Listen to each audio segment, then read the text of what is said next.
All right. Are we tweezed and ready?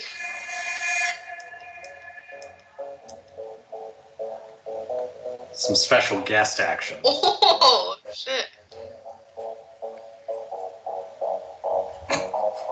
Is it Pickle? No. Damn. Open up my heart, open up my life. I heard the echo of your voice inside. Oh, yeah. Here inside, spreading everywhere your lies. Okay. Well, here we are, This is episode good. 92. Open it up with some hot beats, some guest beats, which I wouldn't have known about. And don't worry, there is no chance of that ending up as an infringement because it's from Found. Oh. Look at that. Wow. Now, something I want to make clear about this, other than the fact that this was a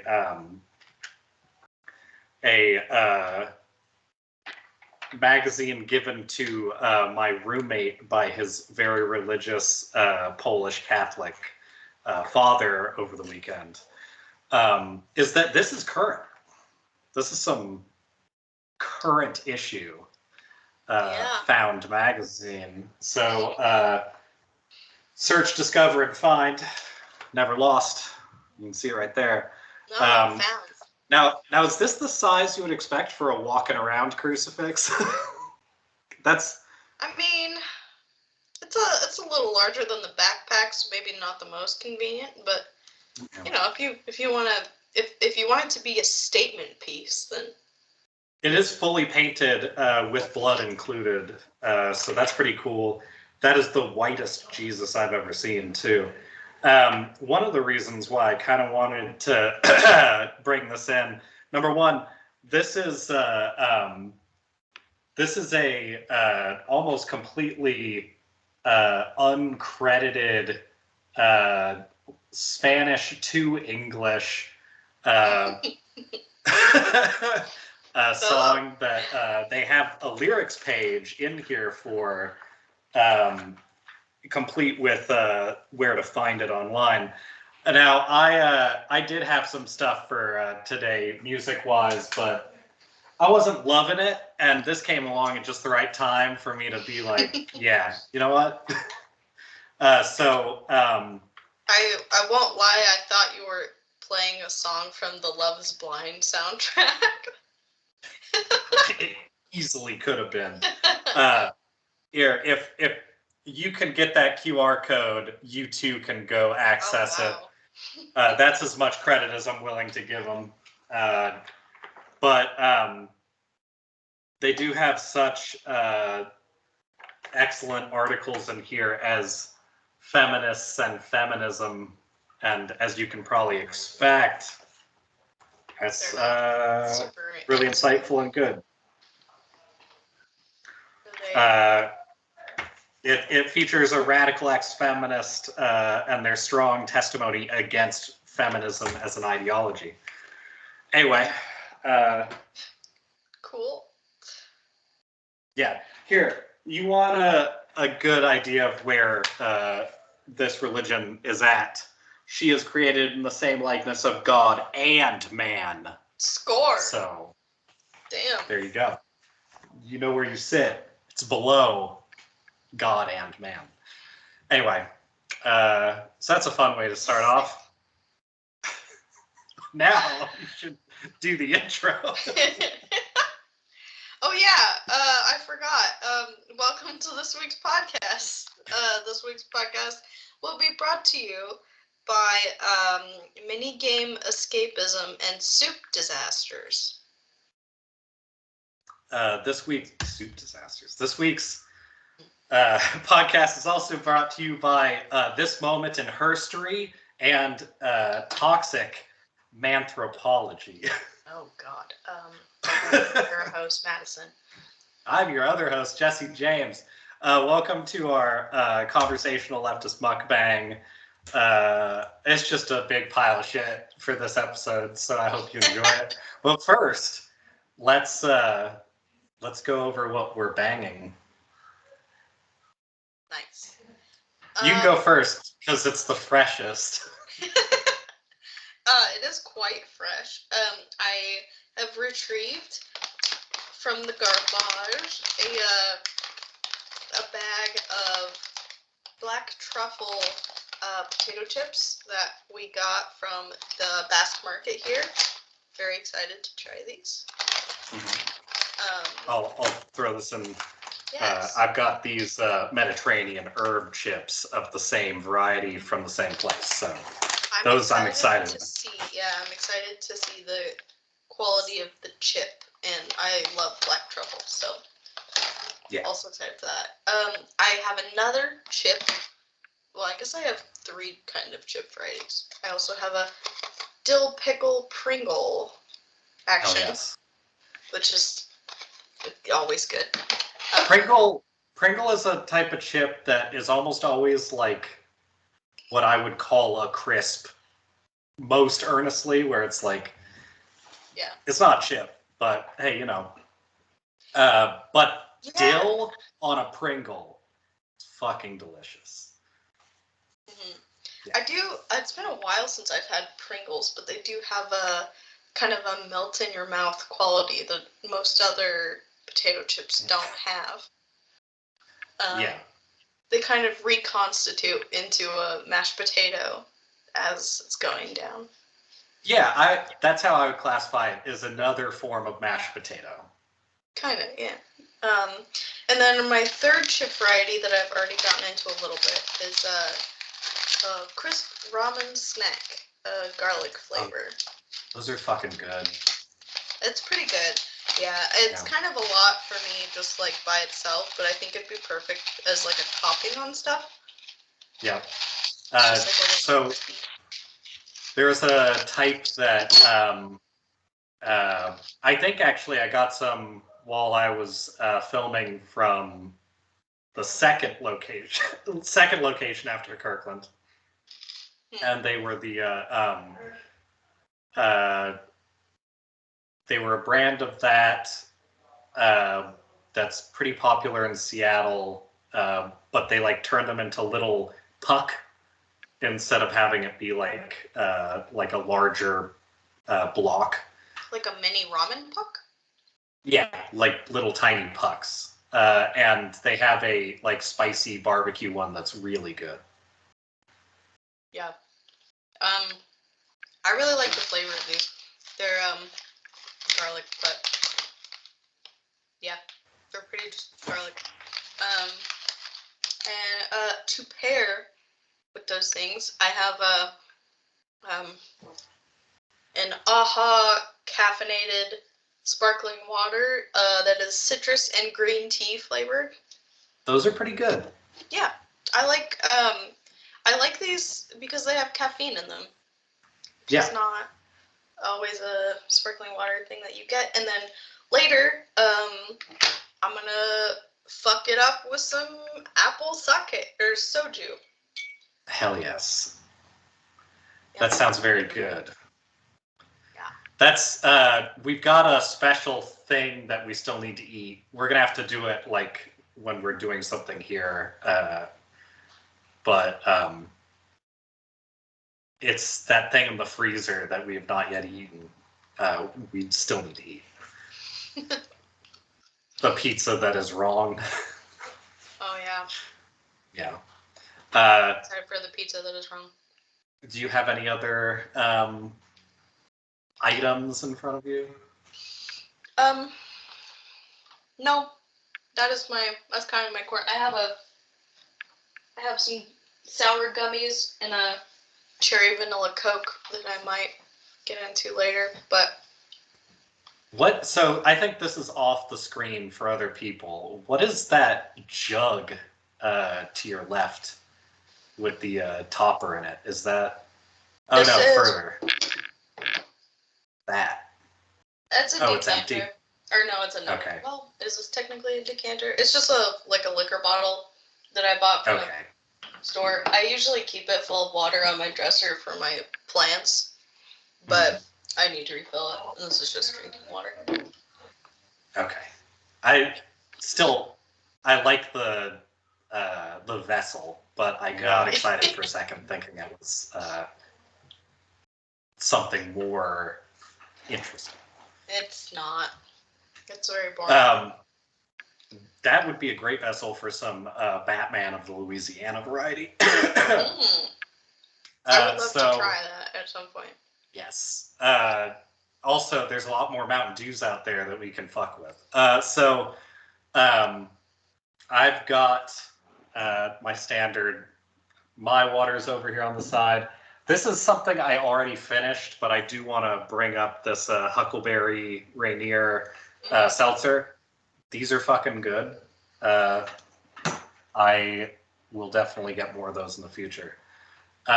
So I've got sort of a limited run. I've got the aforementioned chips.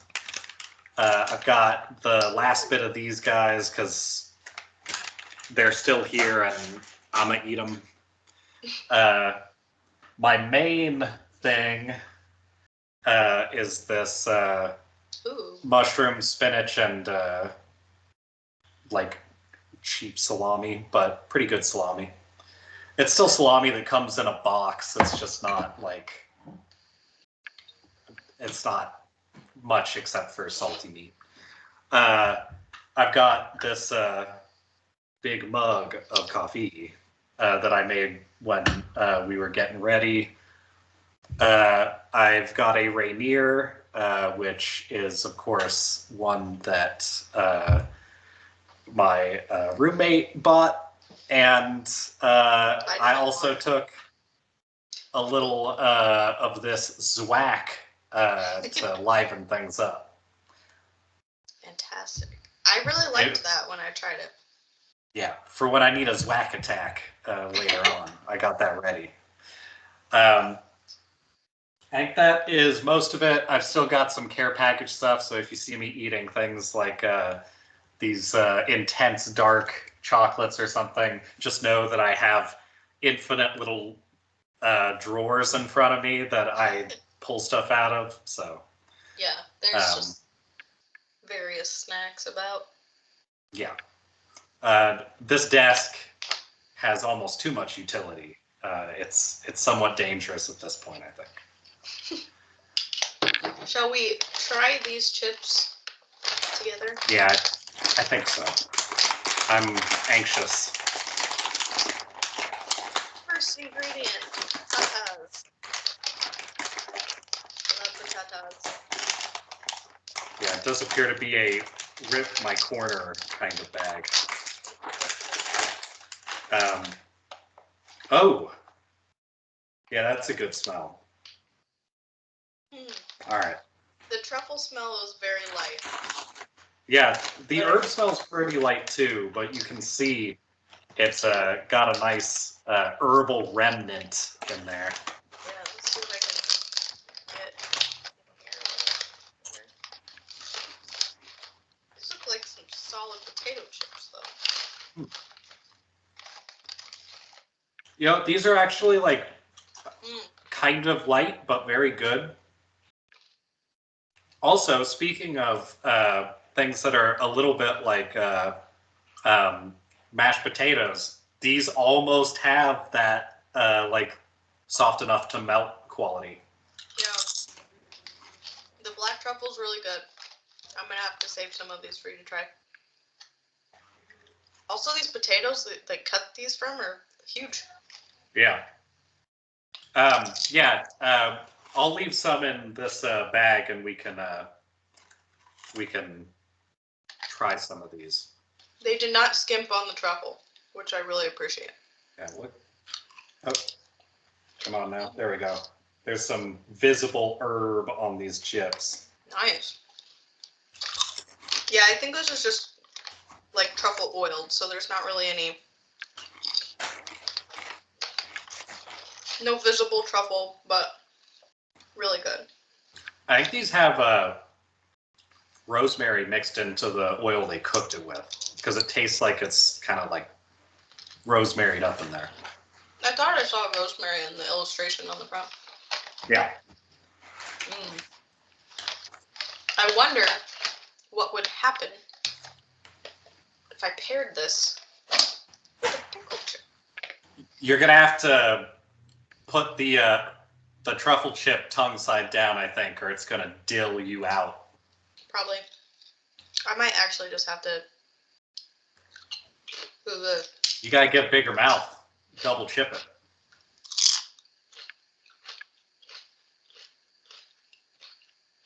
Good.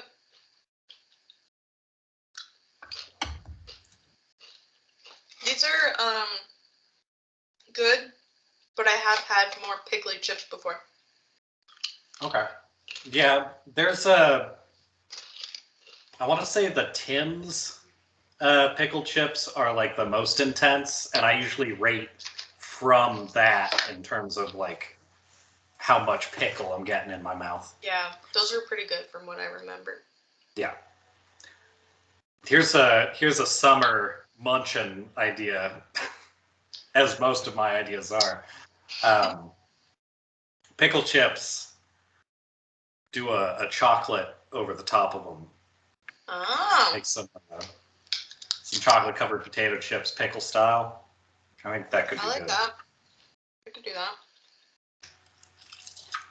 I saw a video the other day. I don't remember where this is, but somewhere in the world, there's a pickle festival, and people were eating like most of it was what you would expect, like fried pickle chips,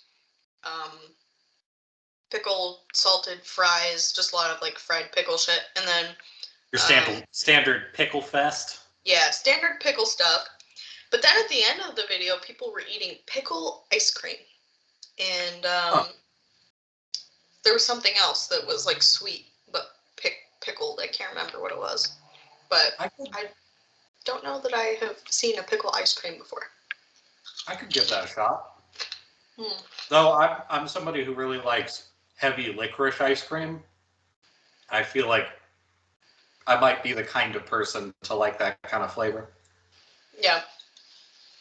Yeah, I don't know if it was like dill pickle ice cream or what specific pickle it was, but interesting.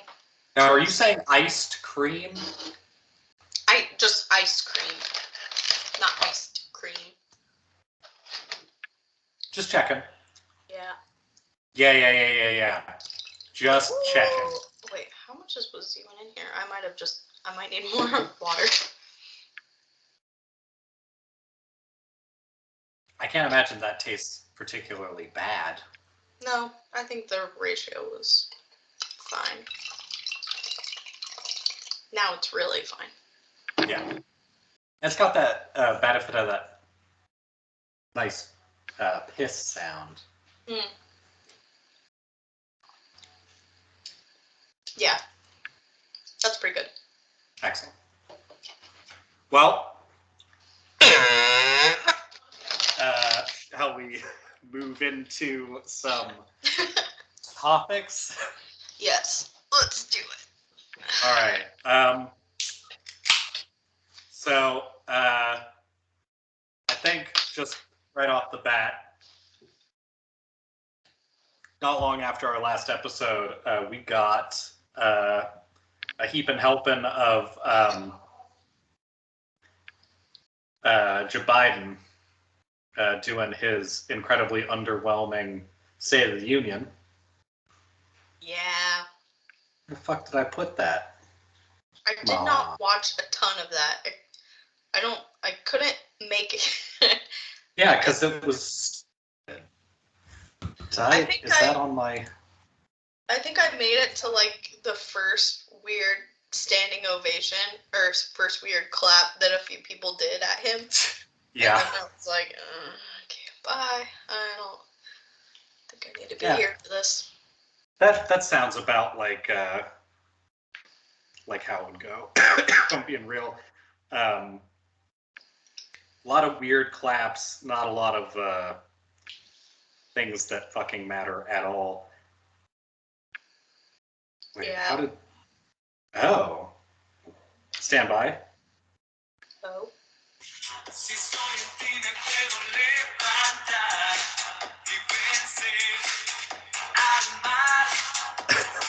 I can't tell what being said. It's in Spanish now.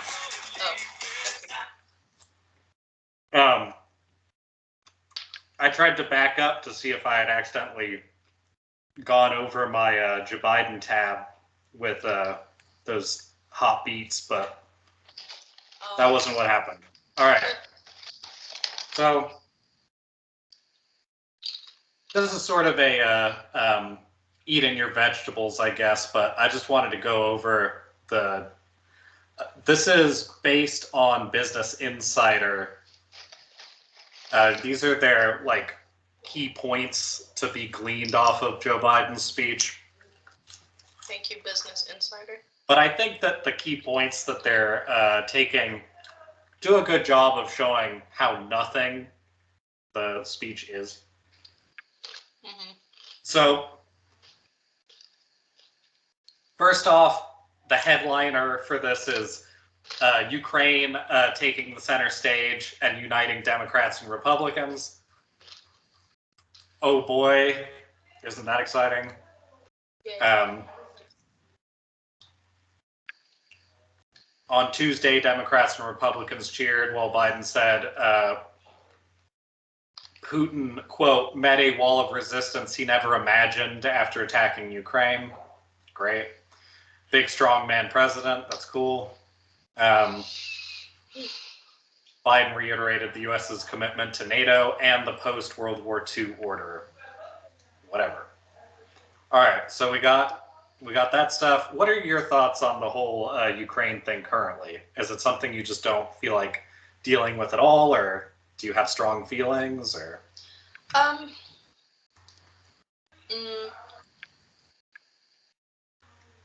I mean, I have strong feelings about it, but obviously seeing a lot of really terrible shit happening.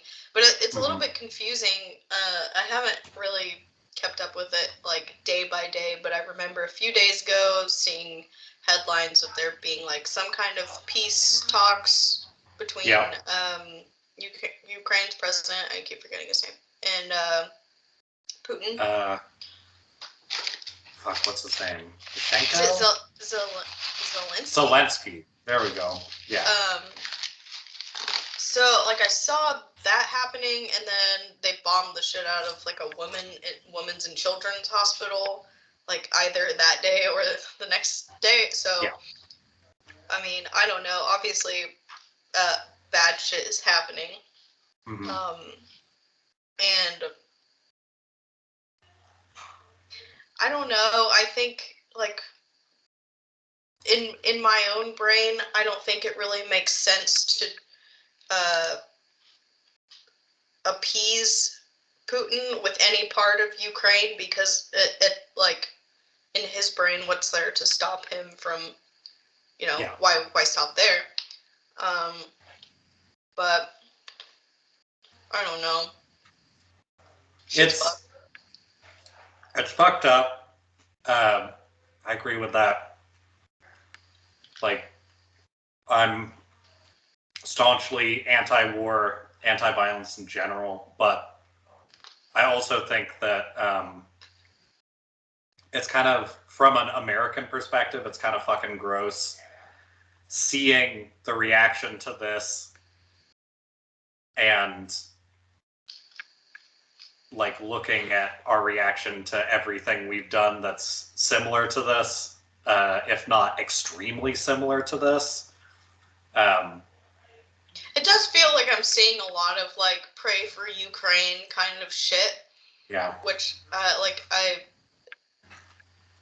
guess agree with the spirit of, but a lot of it feels very over the top, and like we're the good guys. Just let's I don't know. There's a lot of excuses being made for how this is, like it said in this Business Insider article, about how it's uniting America. I mean, it's the exact same fucking thing that they did with post 9/11 U.S. It's the same thing they did with the 2 Middle Eastern wars that we did off the back of that war. And every time it was specifically so we could go in and take something, and that's it. If people have forgotten, I think it's worth restating that we went into, I think Iraq we went into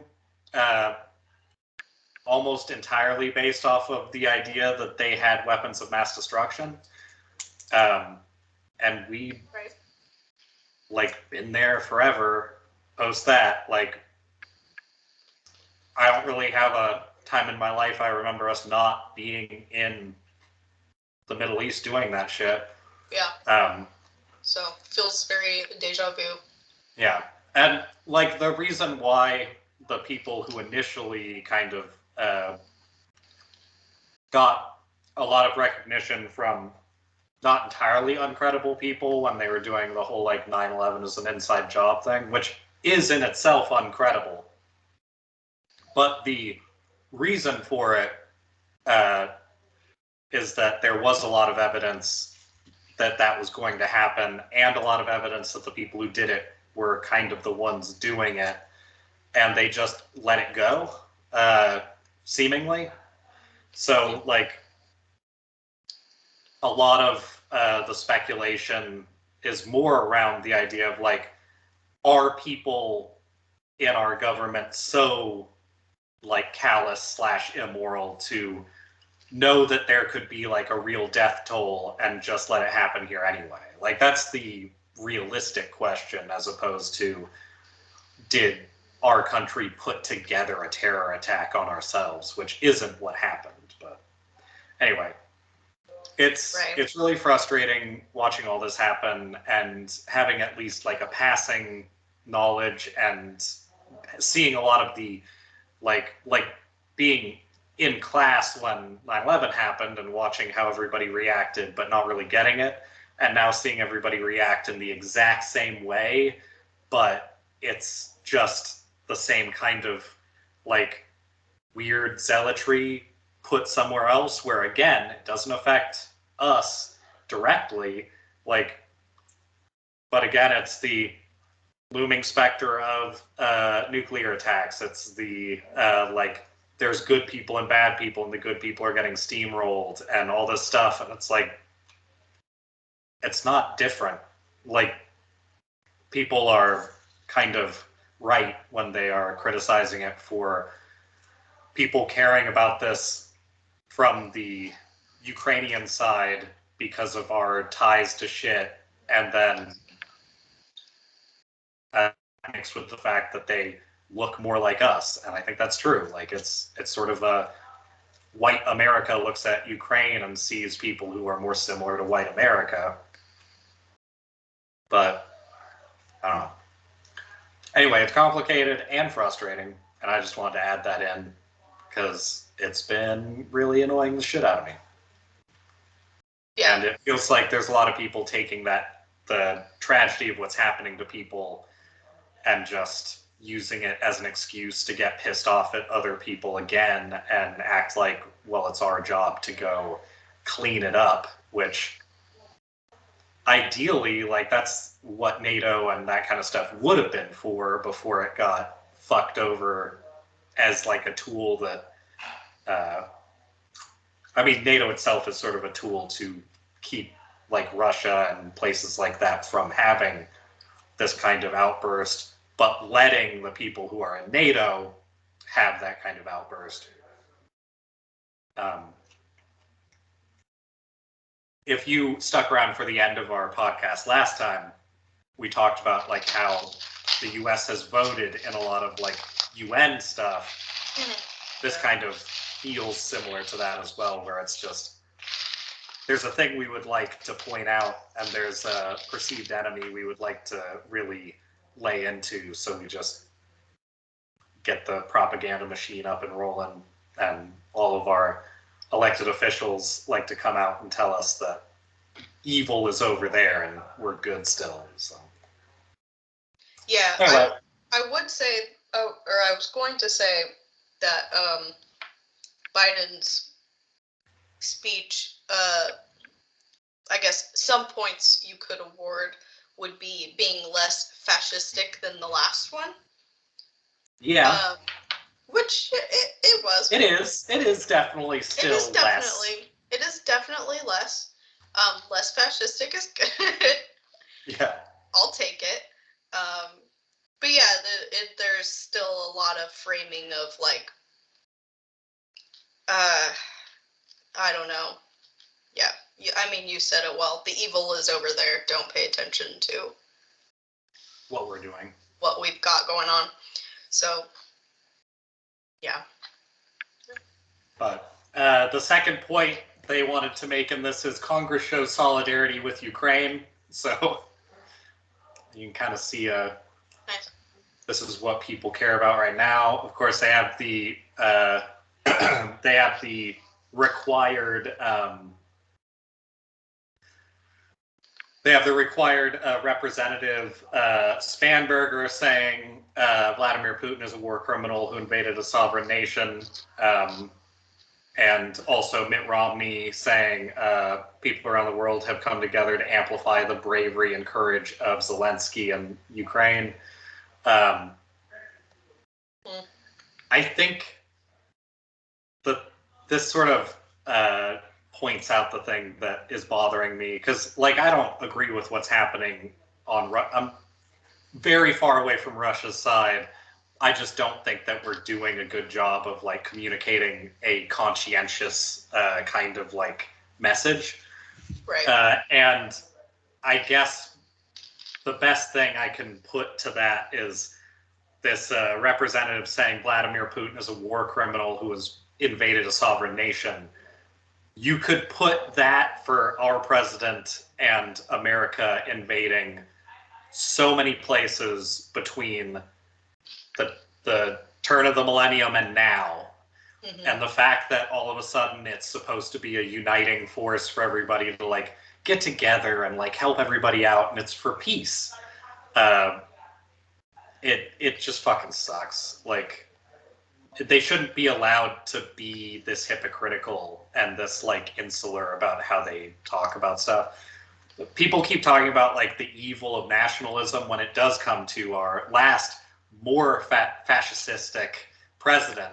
But like the fact that we can get messages from like the highest people in our country with this stuff is, we're starting way up a meter of fascist and just sort of moving it up and down a little bit.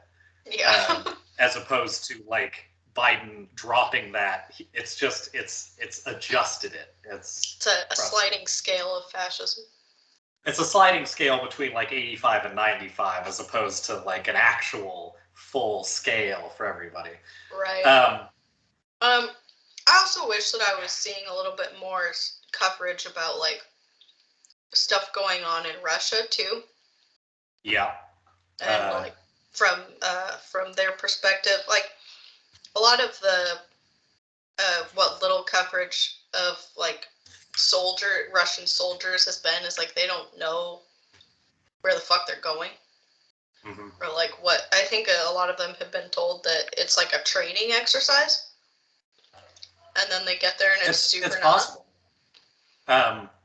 Like it's hard to know with that stuff what parts of it are like propaganda to make Russia look beatable and which parts are propaganda to make like things look less blamable and what parts are real. Like it's tough to fucking figure that shit out. Right. And I think, I mean, like most things, I think there's probably a little bit of truth to it. And yeah, most likely. Truth to what you're saying too. But I mean, I have no doubts that there are people who are in the Russian army and just want to LARP and kill shit. Yeah. Like a lot of people who join the army do that. So that makes sense. Like I mean, I think I'm right about this. Their army is a conscripted army, so they're like, they're not getting like hired because they want that position. They're kind of required to go do that shit. Gotcha. Yeah. And I don't know how it's enforced really or anything. I don't know if it's like an Israel army where it's like tied to something that you could kind of pass on. I assume probably not, but yeah. Like if you were to take all the people I know just around me and put them in a you're going to have to go fight somebody situation, I'd probably be pretty interested in finding a way out of it / not really too into it if somebody were to talk to me. So like I believe a lot of the stuff that people are saying could be real too. I just wish there was a way to get reliable information on anything. Right. It would be nice to know. Yeah. Like what is actually happening, but like there's a good chance we'll know in like 5 years or so, which is a really shitty thing to look forward to. It's been interesting though. That one Russian pop star that I listen to, he's been posting on. Well, he had been posting on like Facebook and Instagram, and from what I can understand of the translations, he's super like fence sitting, not saying anything bad about what's happening, but just like very vacuous statements about like they've had a lot of stuff. Conquer. Yeah, great.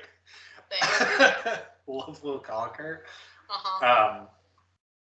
That's I want to say like 4 or 5 years ago there were like it was like Russian artists who were like forced to publicly like apologize for being mean to Putin and stuff. Like it's not surprising if you're in any sort of prominent position over there. Fence sitting is probably as close as you can get to activism at that point of like. Right. Yeah. Because I think even in some of the posts that I read, he was like, I think my Facebook and Instagram are about to be like shut down, so I'm gonna go talk on like these Russian platforms instead, which seems worse, but yeah, whatever. Yeah. And then I was seeing some stuff about like Russia is almost in certain areas, it looks like urban areas and things like that. A lot of people who don't have as much money reserves are only able to get limited money from banks right now. Like they're, as I understand like what they can withdraw. Yeah, but like not only that, but potentially, and this is from like a Russian source. So like I don't see a reason why it would be not correct. Only because there's not really an upside to spin on it, but it seems like potentially the banks are like capping how much money they will let people withdraw overall as people, not as an individual. So there's like lineups to like get enough money to like be able to go eat and shit and like still pay the things you have to pay before the bank says no more today. Which is pretty fucked up. I also heard some people talk about that issue as like, this is what you get when you're not a capitalist nation, to which I would say that's exactly what you get when you're a capitalist nation. But, I don't know.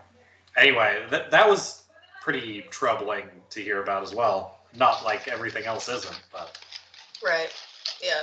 It's, I mean, as always, a shitty hand for the people who live inside the countries while stupid politicians play games and kill people. You're not gonna see a lot of the people who have any like money and power facing consequences. The only person who potentially faces consequences, I guess, is kind of Putin or like people who are directly subordinate, but not really. Like that's like saying when we went into the Middle East, the president faced consequences, which is like, of course they didn't.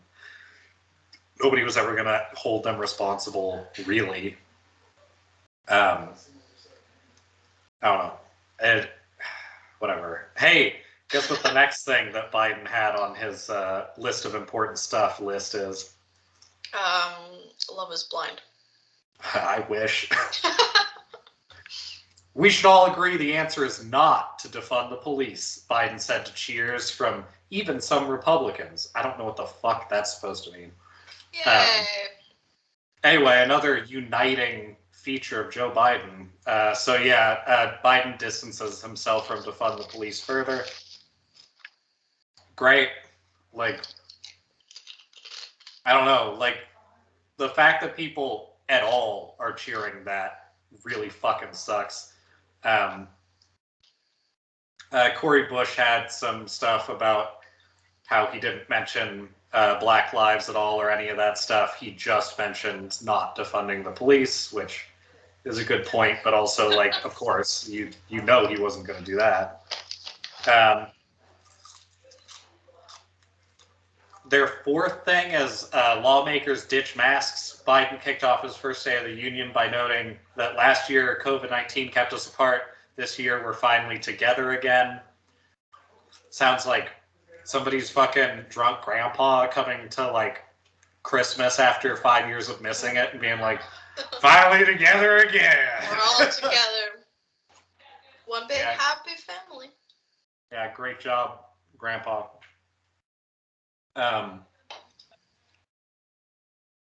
Yeah, great, cool, fantastic. I think some of the spikes that have happened with COVID in the last like 3 weeks have been like relatively severe too, but everybody's just ignoring it again.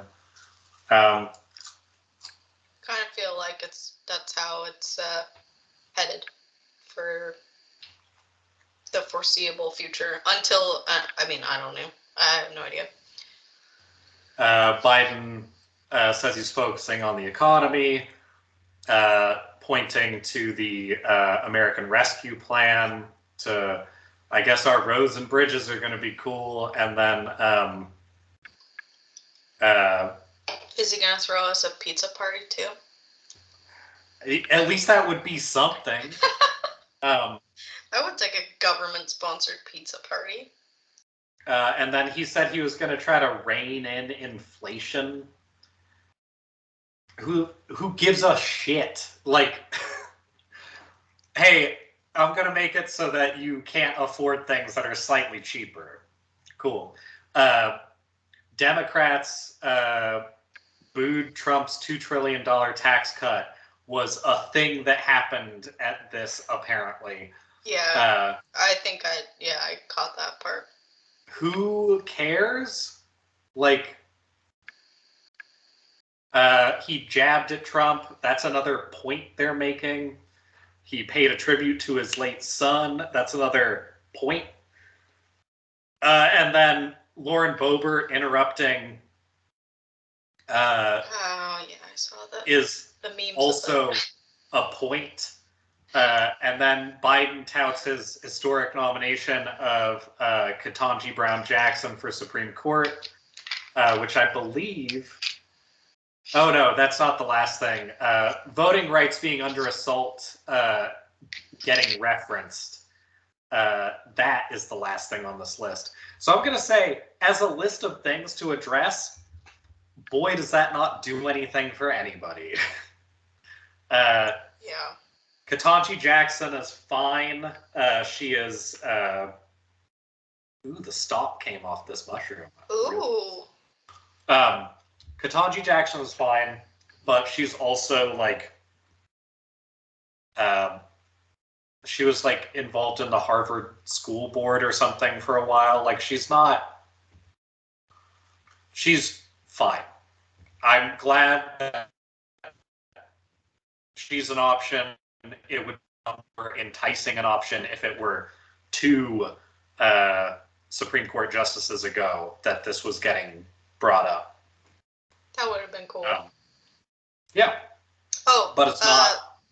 Also, since we're talking Supreme Court, just a shout out to the podcast 5-4.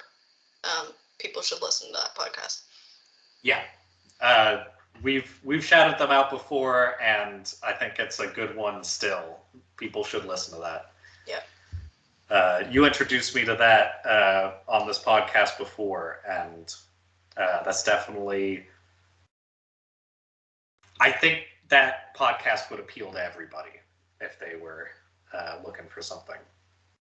If you and want care to, about politics at all. yeah. And if you would like to switch out your Doom scrolling for some Doom audio instead, it's fantastic. Just switch it up. Just get in there and get nasty. Yep. So that's the level of excitement of the State of the Union, and that's probably why a lot of us in normal world have not heard much about it, because not much fucking got said, honestly. He's still basically a Republican from 20 years ago, and he's also worse in a lot of ways, and that's our president. Our democratic communist president. Antifa super soldier. Joe Biden. Joe Brandon. Yeah, Joe Brandon, Antifa super soldier. I'm really getting tired of the Brandon memes. They need to find something else. I'm bored of it. It was boring when they started it. The fact that we had to hear about it for so long, and it's still going on, when it was like, what, a speaking mistake at a NASCAR event is just fucking ridiculous. Well, it was a little more fun than the normal, just like, oh, he's senile kind of monotony. It was fun to switch it up a little bit, but like, there's something else. I don't think anybody needed Brandon. I think that there were so many other options. That one just got some of the normies in, so you could see some more memes, but it's pretty easy to put on like a hat and a shirt and a sticker. I see stickers of it like everywhere, all over like gas stations and stuff now. Yeah. Cool. I'm glad merchandising is getting done off of not the president. Yeah. Oh, it's got to be good people making that money, so, you know. Oh, for sure. Keep it coming. You know, I love to see Americans win. We stan a Brandon merchandise king. Or queen. Yeah, who knows? It's probably someone's bitter grandma somewhere. Well, this gun under here isn't loaded, so I'm just gonna keep going with the podcast for now. Okay. Next time, maybe. So, gotta come prepared. Yep. I need a new water. I think. Oh, you just got the waters at your fingertips, huh? I do. I bought a pack of them because I'm trying to drink less. Yeah, that's fair. It's going. Yeah. I find with alcoholism, that is generally the best you can hope for, is that it's going. Yeah. Ain't no alcoholics around here. What are you talking about? In Boise, never heard of it. There's so much to do. I have almost no time to drink. So, do you want to take it away? We're like at our first hour. I think it might be worth dipping into some sure. Some good stuff. I have some lighter escapism topics, or we could go into Netflix's amazing love experiment. Hey, I thought that's what you meant at the beginning, so either way, I'm fine with it. That is kind of a form of minigame escapism. That topic will be short. We can do that and then go into Love is Blind. So I downloaded a game called Cats and Soup. And it is a phone game. It is an iPhone game. Okay. And I'm going to send you some screenshots of what this is. Give me a little cats and soup action over here. I will preface all of this by saying phone games suck. Yes. And they're only getting worse because everything is like, to do literally anything, you have to watch ads. So That's been, the trajectory of phone games moved into ads instead of just money after people stopped being able to afford it as much. And I would almost rather it was just something that you could afford or not, because the ad model is fucking brutal on those games. So horrible. And the ads they make you watch they all employ kind of the same sort of weird psychological tricks of like, dude, I like those. Of like, there's a couple of tricks they do that really piss me off. There's one where they will have like a disembodied hand play the game, but badly. So your brain is like, stop it, do it right, and then you feel like you have to download the game and fix everything. Yeah. And it has worked on me a few times because some of the games nice. look fun. But this one I think is worth it because it's kind of one of those games where you can like set it up and it kind of runs in the background of things and things get done just as time passes, and then you can just kind of check in. Ooh, yeah, that's some nice herby chips. I like a good background game if it's going to be like that. I've actually in the past played a few things that Nintendo translated from those games, and they like use I think the 3DS used like internal clocks to let you like keep things running and all that. Mm-hmm.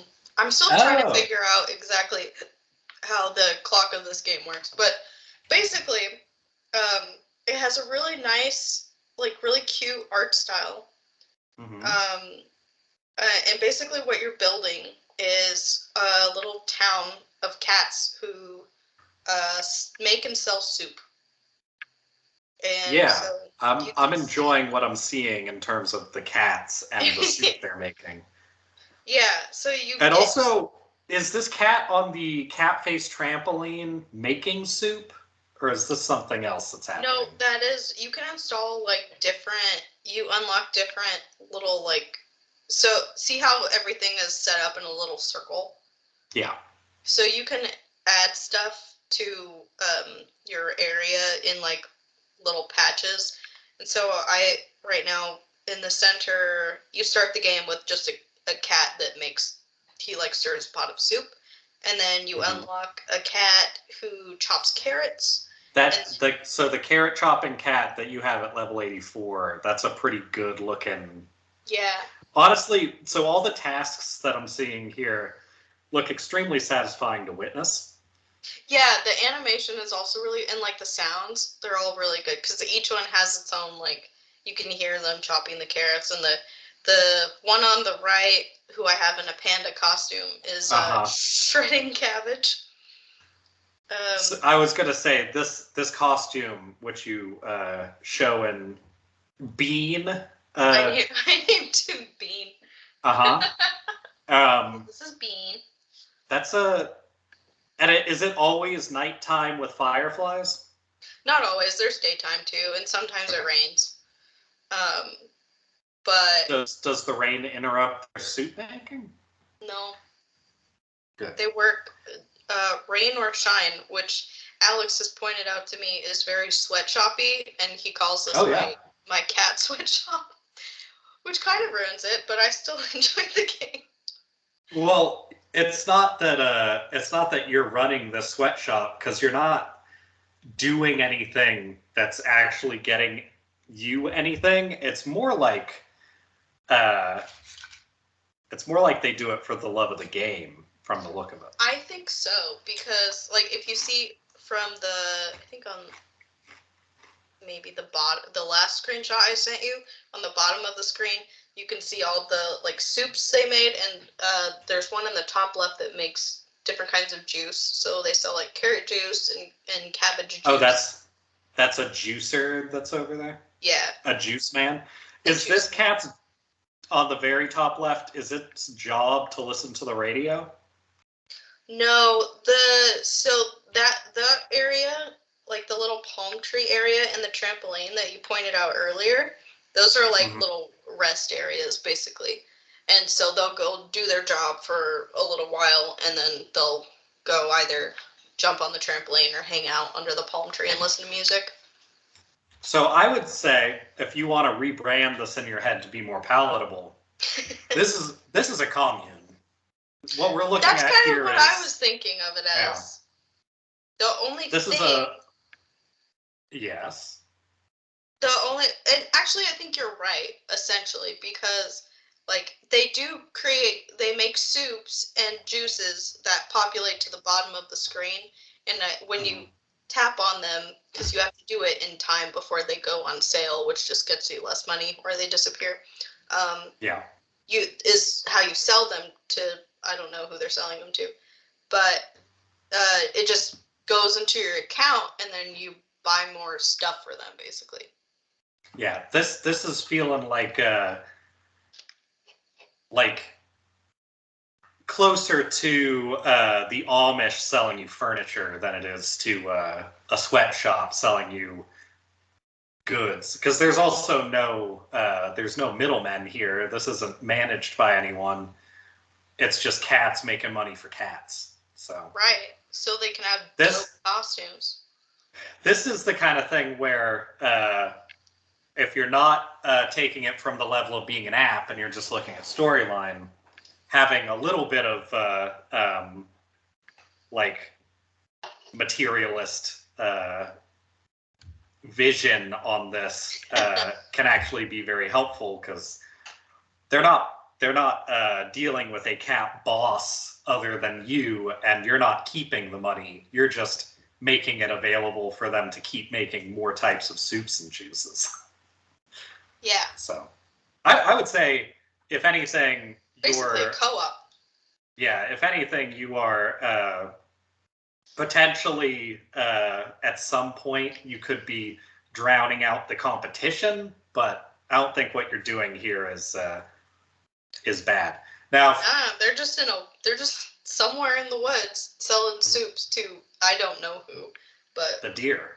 And if you were actually like gonna say something with this game, then maybe they keep encouraging nearby cats to stop going to offices and start making soups as well. But, I don't expect that from a phone game. So. Yeah, the cats, like as you level up and get more space and more like pods of workstations, the cats spawn from like a shooting star in the sky, basically. There's a little animation where they just like fall from the heavens, and then you have a new cat. We don't know everything about other other celestial bodies and how the things on them have sex. So who knows how I don't know how it works, but I get more cats, and that's pretty cool for me. And alternative storyline. This is Primordial Earth. They're making the soup. They're getting ready to start everything up, and they're trying to get all these soups together to cover the planet with. That would make sense, because the first soup that you have unlocked is called Bland Soup. Yeah. And then your soup gets better, or you get different types of soup. But working your way up.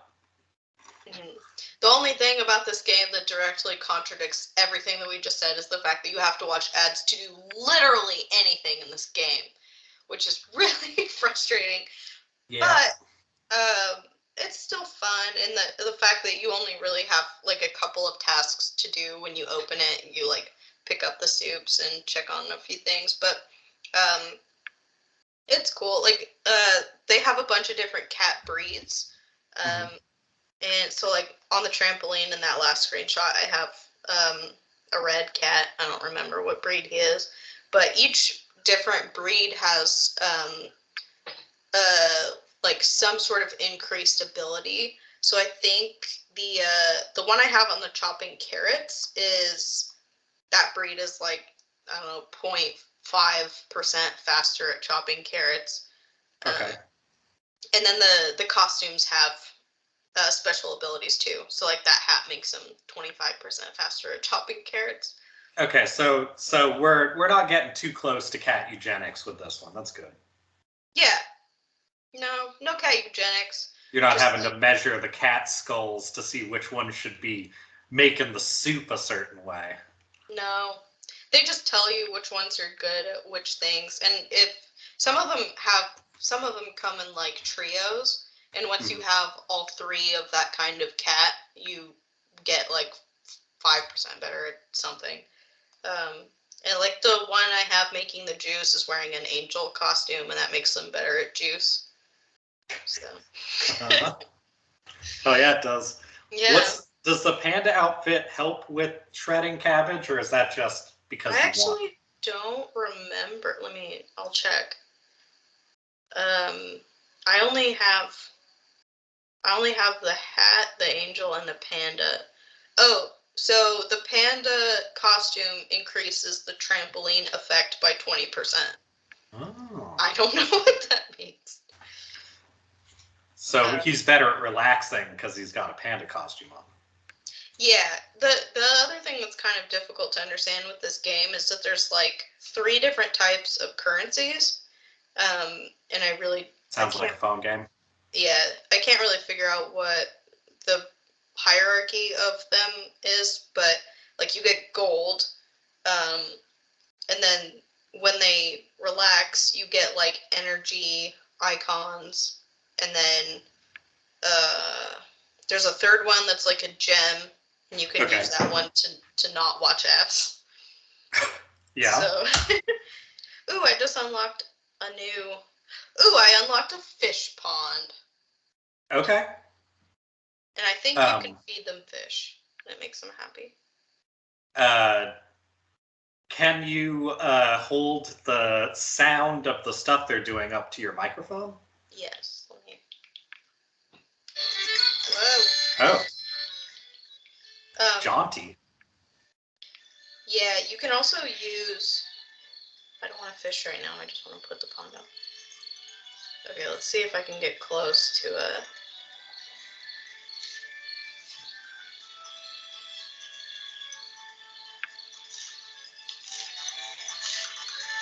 That's cabbage. Okay, that sounds like cabbage.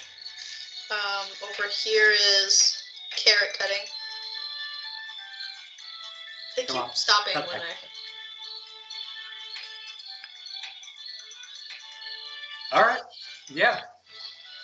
And that's soup stirring. Your standard soup cauldron.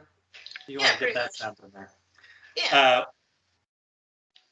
I feel like that is pretty close to the phone games I've enjoyed. Yeah, it's kind of just like a low effort, cute game to play every once in a while. I've enjoyed it. I don't enjoy watching the ads, but yeah,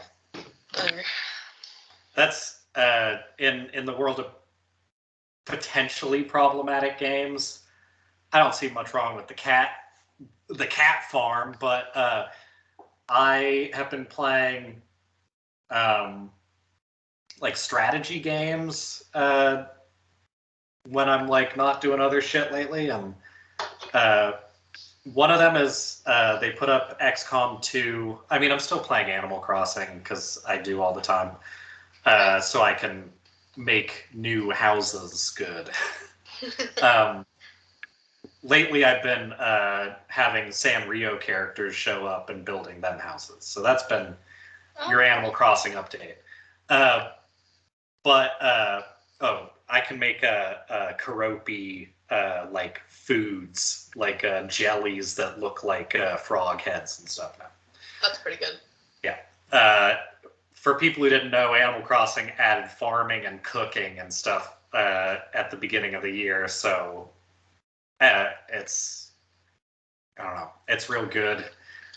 It's basically, honestly, it's the version of that phone game that you have to, as a character, go and help with all the tasks, but that's essentially as much as there is in that game, where you're just sort of like accomplishing things, and the trade-off for no commercials is that sometimes some fucking duck shows up at your house and is like, let me look at your stuff, and you're like, fine, whatever. But the things that I've been playing lately are XCOM 2, which like a week and a half or 2 weeks ago they put up on sale.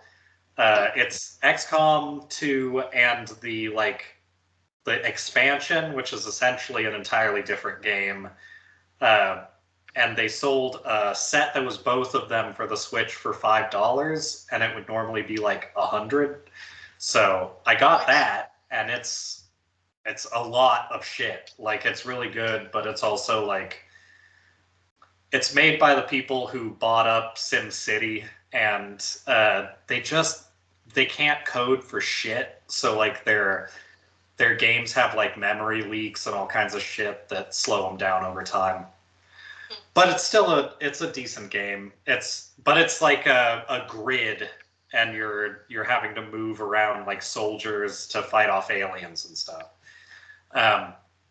Surprisingly, that game isn't very problematic, but the other game I've been playing is a simpler version of the same thing, but with like a social section of the game, which is the Fire Emblem game from like 4 years ago or something now. But that game, you start to choose one of three, like, what is essentially a Harry Potter house, but like for some sort of like three kingdoms kind of setup. And you become the professor for a class of like, essentially a college class, but it's for knights and like nobles. So you're teaching, like, you choose like how to teach and what to teach your like 8 students or whatever. And then over time you get more students, but you also are between the social part where you're on like a Hogwarts campus and going and doing like things for people, and like going to the sauna and having tea, and like cooking and like having meals with people and stuff like that, and solving mysteries. In the other sections, you're doing a grid like tactical battle thing like XCOM. And it's cartoony, and it's like just serious enough. I think it's like a kind of bordering between teen and mature game, where XCOM is like solid, like mature, like XCOM has a thing where if the characters you're using die, you have like a funeral for them basically. And they never come back, and you're like just, there's like, I think there is technically a blood slider, but it's all like very like mature content. And Fire Emblem's supposed to be the one for kids, but like I'm in like maybe 8 missions deep, and they're starting to get into like which kingdoms have like subjugated the others, and which people at the school were kidnapped into the school as like a political bargaining chip to make sure that like one larger empire kept control over theirs. And there's like, they're forcing a princess from a tribe that's outside of the realm that you're in to learn their language, and they're keeping her in the school so that they can control like another group of people. And you know, it's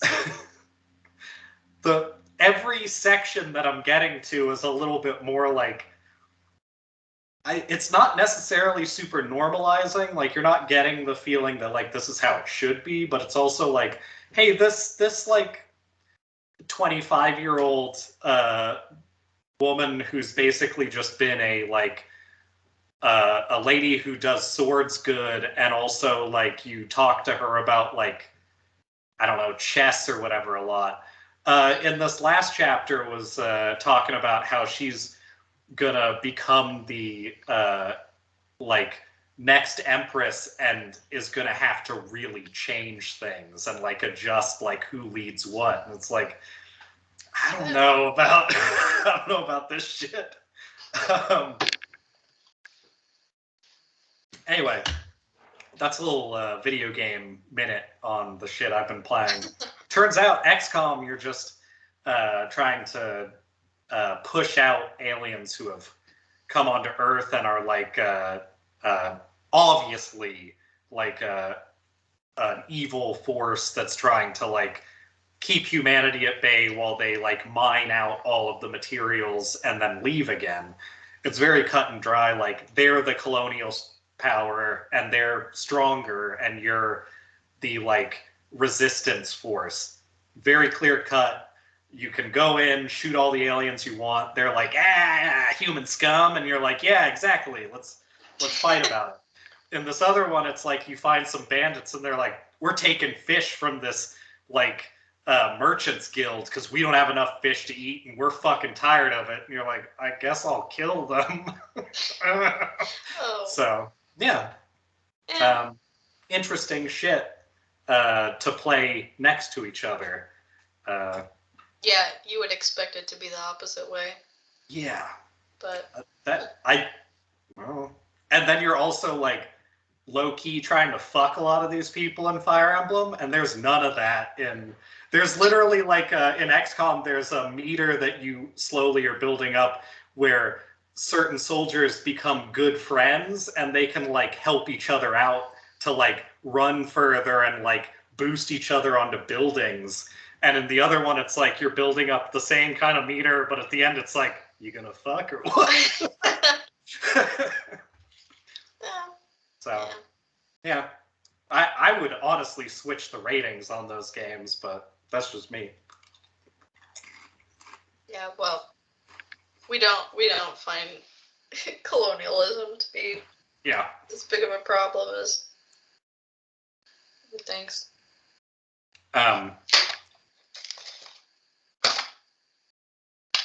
Well, you know what? We're going to talk about Love is Blind, but real quick first, you're gonna unpouch so you can enjoy some dill. But I'm gonna just mention. So we were finishing up Love is Blind the other night, and I was the only one in that group that had not seen the end already, and it was still excellent. But afterwards, I ended up finding a thing that I just want to let people know exists. Right. And unless you're one of the like 1.5 million people who have seen it, presumably, there is a healthy and attended YouTube body swapping fetish community. And if you want to kind of find out more about it, just type 3 Degrees Off Center Productions into YouTube and you'll see whatever you want to see. We only ended up there because we were looking for the actress from the movie Goblin from 2020, and the only other shit she did was these weird body swapping videos on YouTube. There's maybe she's a murderer. We don't know that for sure though. A lot of accusations flying around. Considering not a lot of drinking, still a lot of accusations flying around, and there's whatever you think the content is to be like not so bad. There's nothing explicit. It's on YouTube. It's worse than you think, and also there's so much more of it than you think. Like so much more of it. It's similar to our podcast in that there's so much more of it than you would think there is. Yeah, it's been the body swap videos have been going since fucking 2010, or earlier. The person making a lot of them has been doing that kind of stuff for like most of our lives. Like, it's insane. You can look at old videos of this producer and the new videos, he is like in a new stage of life. It is a lot. Just really committed to the craft of body swapping videos. Yes. So that's just a little treat for you. 3 Degrees Off Center Productions. That's very good. I don't feel too bad about giving their name out because I think most of what they do is for the passion of it. They have a Patreon and they have a grand total of like 90 people attached to it. But their only options are to contribute $1 a month or $5 a month. So like, or no, it's not even that. It's $1 a video or $5 a video. Oh. So like, even if they're putting out 3 videos a month, that's not like keeping them in that nice house. So I think this is somebody just going with their passion. Really, really passionate about it. Yeah. I think you're right. Anyway, I thought we should get that in there because I've obviously got other topics. They're not time sensitive, but this one we got to talk about because it's something I've been thinking about a lot lately. Uh-huh. After you're the one who introduced me. Well. Also, I'm going to introduce some Zwack into the thing here. Oh yeah, let me know how that is. I bet that's Get this a little zwacky. Zwacky. It's time to get a zwacky. Ah, I dropped my ramen. The fuck? I'm trying to have a nice podcast in here. I'm trying. Just as a little prelude, let me give you guys some notes. This is when I was catching up.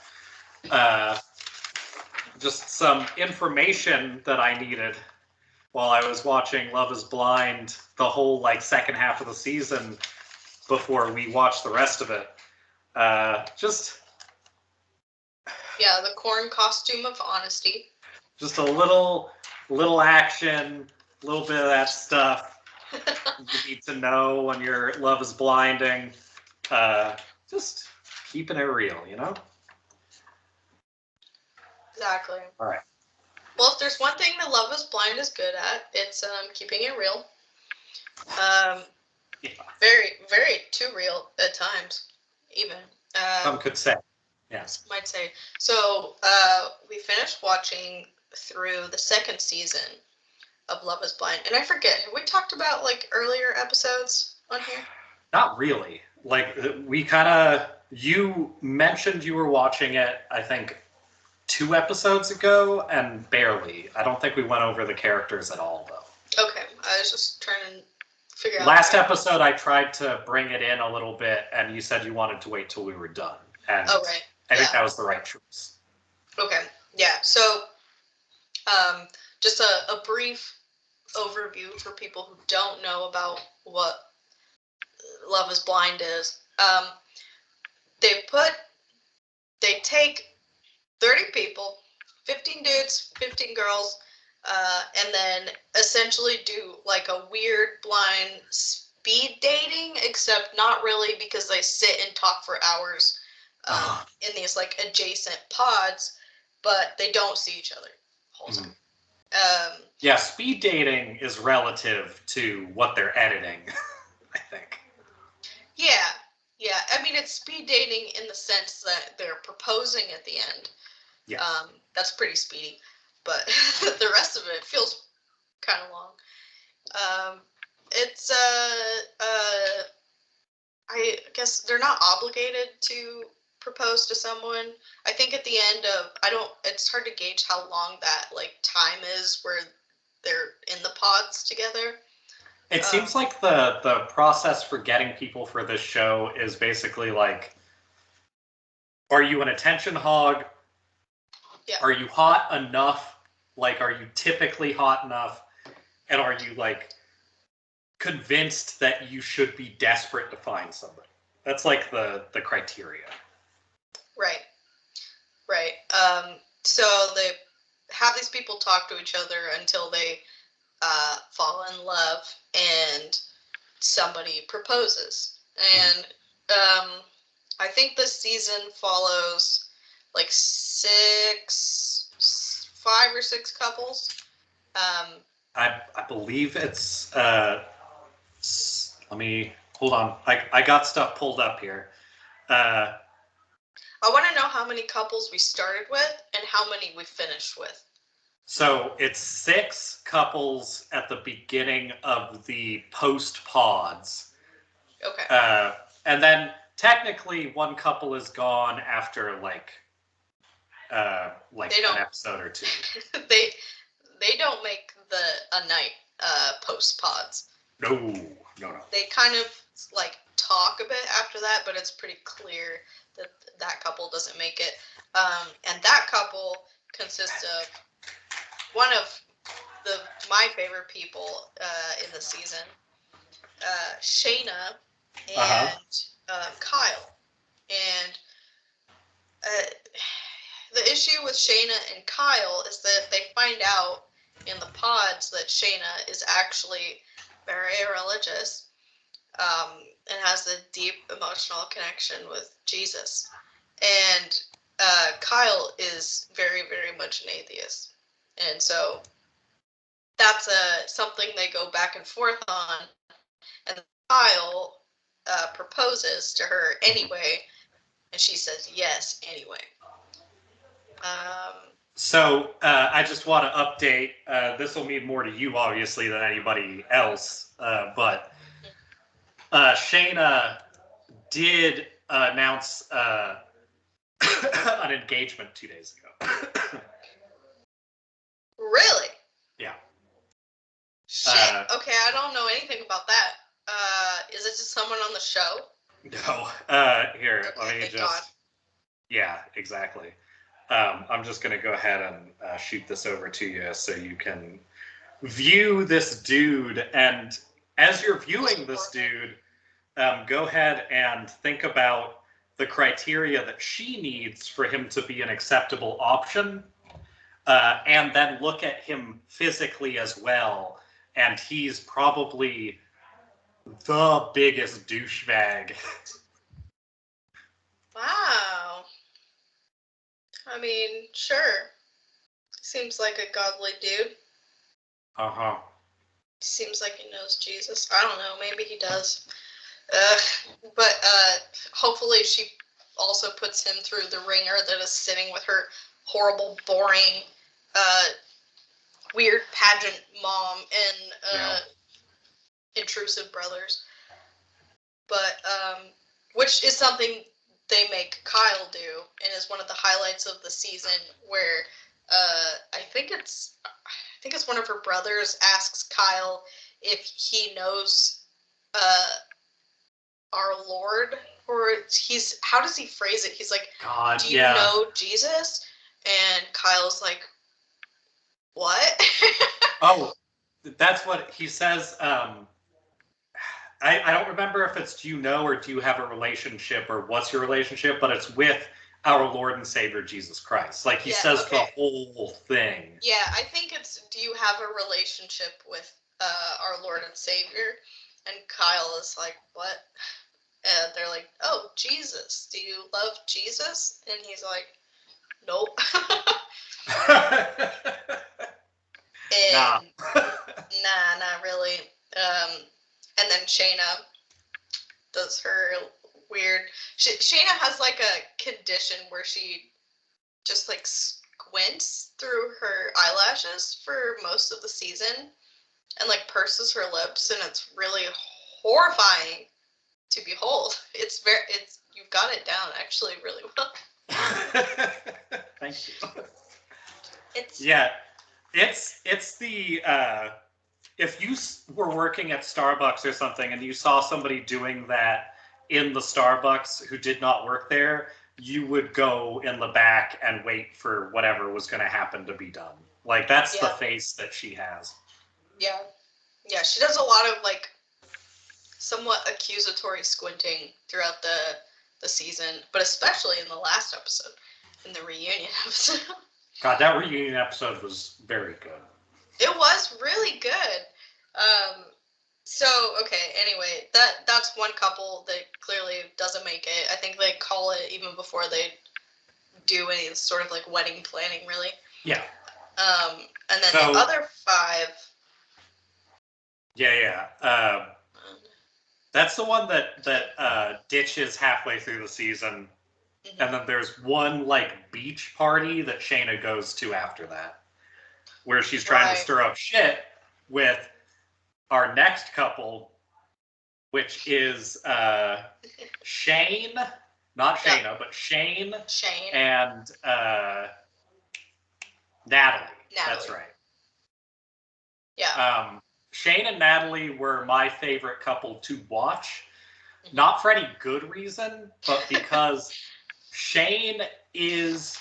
So go to your cell phone, people who are listening to or watching this, and just look up a picture of Jake Busey, and you basically got Shane. Yeah. But like, put him in like an extra year or two of like high school football first. And then Natalie is a totally normal person. Like, that is basically the setup. She's like doing well, has like good employment, clearly somebody who has like tried very hard to get to where she is, and is comfortable with most of the things in her life in that way. Yeah. I mean, you can kind of attach "and they're hot" to most of these people.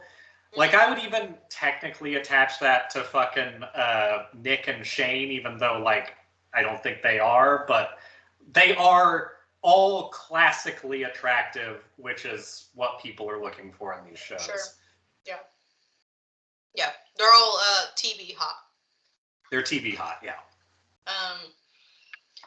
So, Natalie's a pretty normal, put together person. Her main flaw is that she's attracted to Shane. Somehow they actually get along so well that everyone on the show with them says that they think they all thought that Shane and Natalie were going to be the one couple that worked, which is so horrifying to me. Yeah.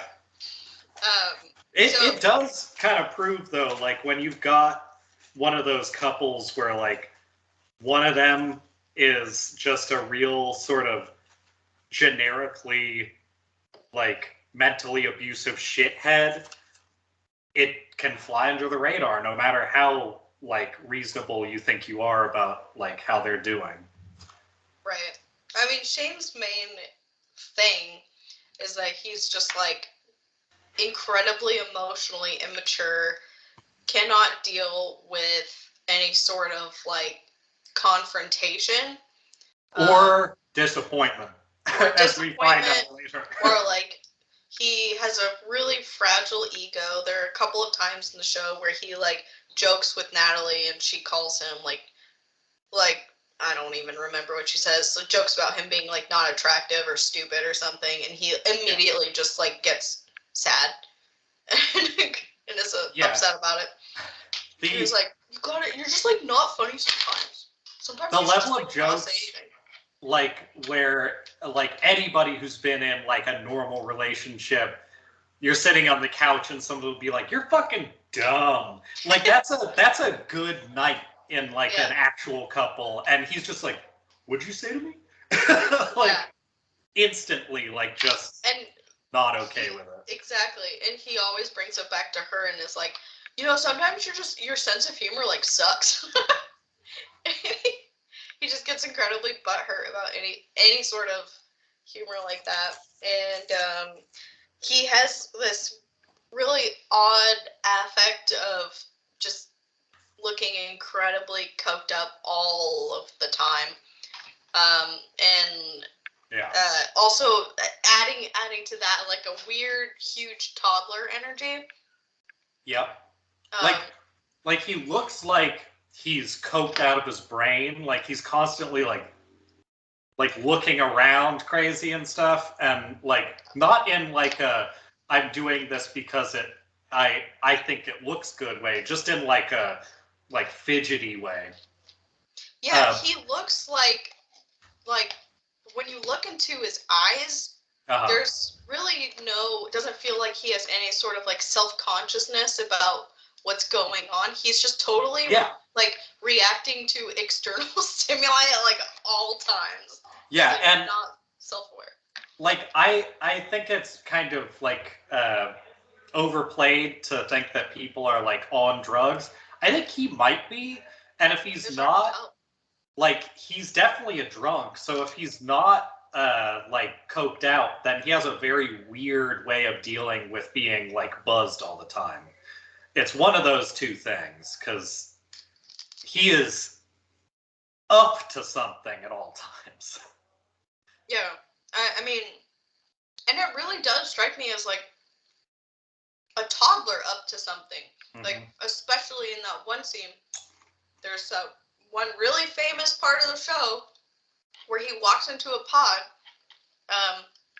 expecting it to be, no wait, that's wrong. That's a different time. He walks into a pod and thinks it's Shayna. And he goes,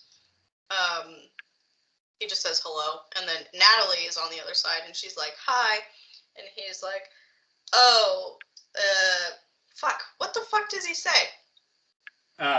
He walks in and he's like, oh, that's what I wanted to hear. Or like, that's who I wanted it to be. Something like that. Shayna. And then asks what she's wearing. Yeah, and he's like, what are you wearing? And Natalie's like, what? He's like, oh, I don't know what you're wearing. And then she doesn't respond. And then he just goes, hello, hello, hello, hello. Yeah, like it is definitely that, like, look up. He realized it wasn't the right person after the fact and was just gonna, like, act like, oh, there's a lot of static on this phone or something. Like, yeah.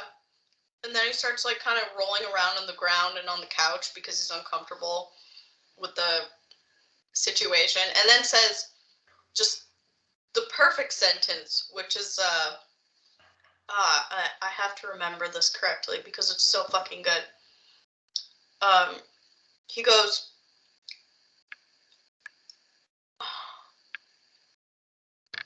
fuck, what? He says something to the effect of, no offense, but if you're mad at me right now, I think that's kind of fucked up, or something like that. I always forget. He kind of does that a lot, of like putting the idea of holding him accountable for something on the person who's like supposedly going to be upset. Right. He basically tells her, no offense, but if you're upset about this, you're wrong. Yeah. You might think that that's a problem, but I'm different, is basically what he's doing. And then he proposes to her, and she says yes. Which is basically how the couples that go on from episode 5 are, like, all ending it. You're supposed to propose before you've seen them because you've just been behind, like, a big wall. Mm-hmm. And then you get to see each other in person, and then what is that when they go do the Mexico, like everybody gets to like see each other for like a weekend or something? Yeah, they do that right after. I think it's narrowed down to like the 6 couples, and then they do like 3 days or whatever in Mexico. So it ends up at the end of it, you said there were 30 people at the start? Mm-hmm. Okay, so half of them are gone, and they end up with the couple that didn't work, the Shayna and Kyle couple. And then the couples you have left, like Shayna and Kyle are in Mexico, though, right? Like, do they make it that far? They make it to Mexico. And then at like 7 p.m. that night, they're having like champagne and Kyle's making the bed nice, like obviously expecting them to hang out that evening. And at like 7, Shayna's like, well, I think I'm gonna go to my room now and call it a night. So she wants to sleep in separate rooms because she claims it's like a religion thing.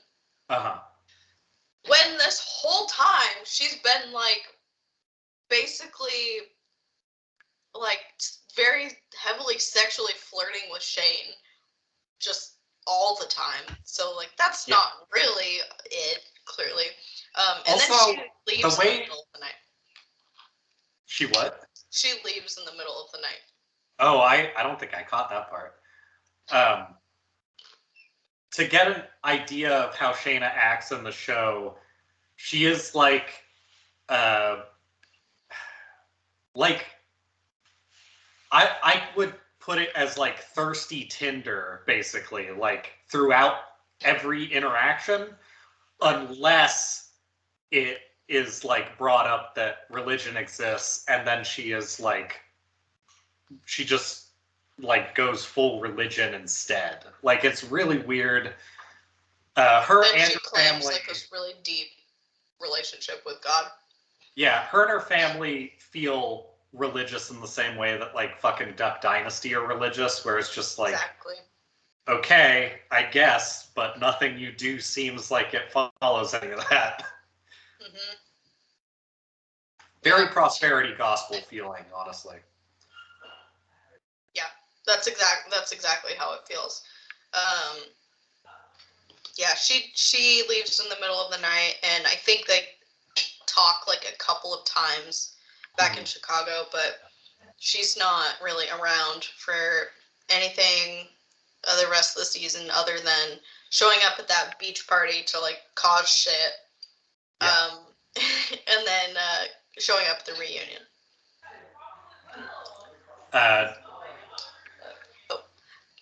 Can I be right back? I think someone's knocking on my door.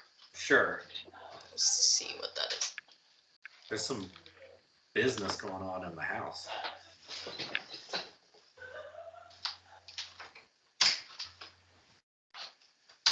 Huh.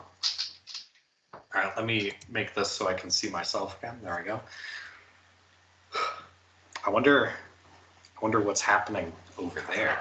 So over here, you'll probably hear some crosstalk from the other area. When we started, there was a workout group, and now I think I just have Madison's roommate here, like always. So, you know, bound to be a little extra backgrounding. Let's see.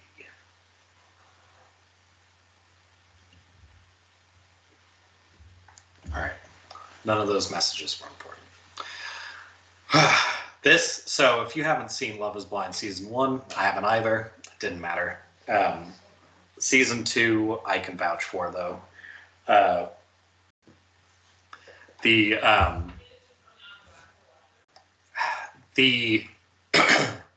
level of ridiculous shit that happens in the show is so much more pronounced than I expected. Because I didn't watch any of it until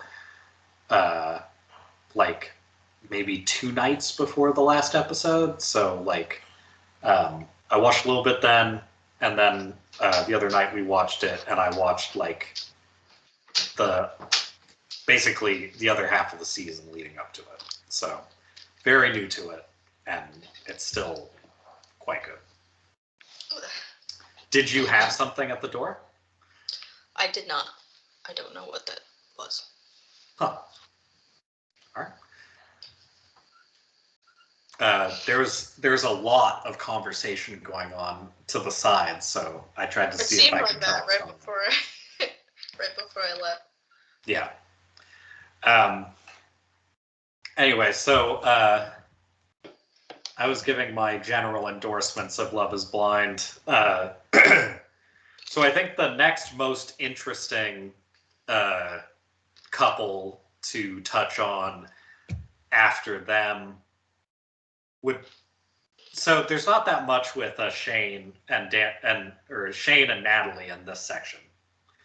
Yeah, not really. Like they're there, but the couple that really matters in this section is Nick and Danielle. Mm.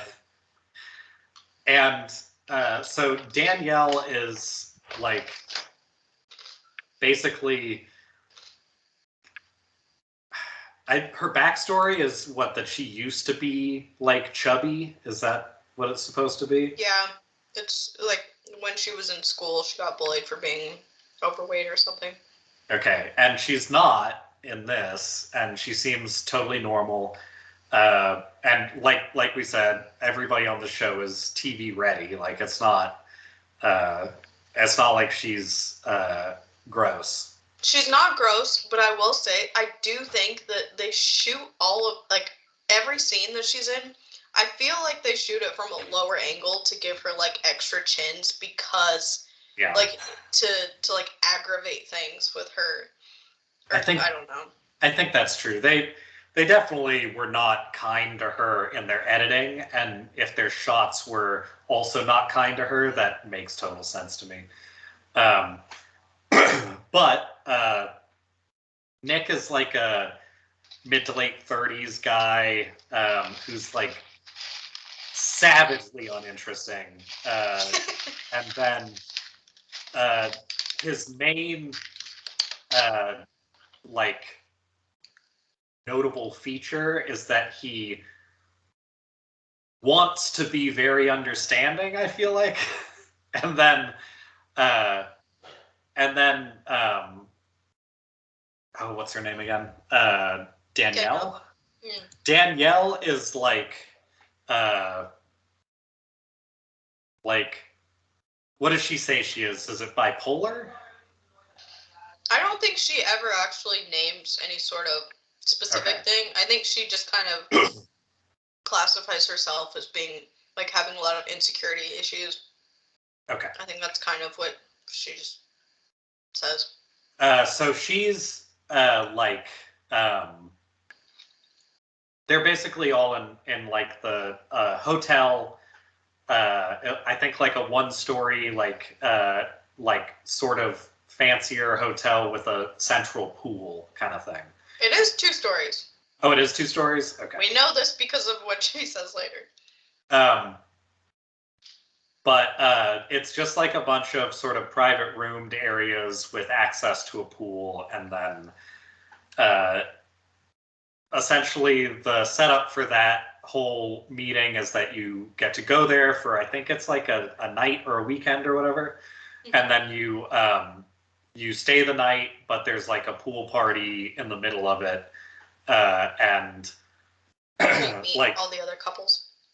Yeah, so the guys and girls have been hanging out separately throughout the beginning of the show, but then they get to mingle and also like hang out with each other all together at that.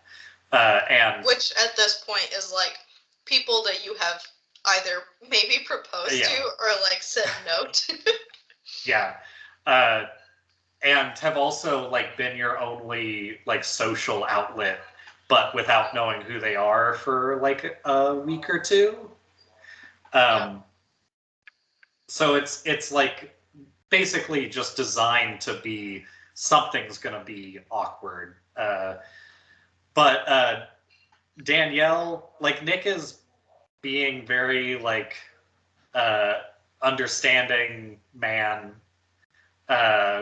in sort of an annoying way, but like I think mostly that was annoying to me. And then Danielle is like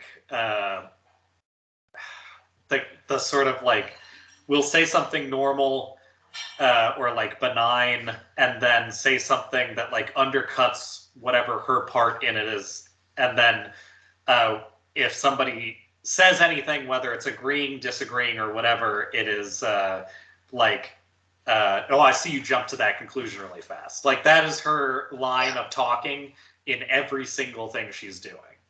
And that's very clear as soon as like the people are in the same place. I didn't see that so much when we kind of sped through the beginning of the show, but was that already apparent by then? I don't think so as much in the beginning. I think mostly what I just got from her was that she was very insecure, and that little things would clearly like trigger her into some sort of like anxiety attack or something.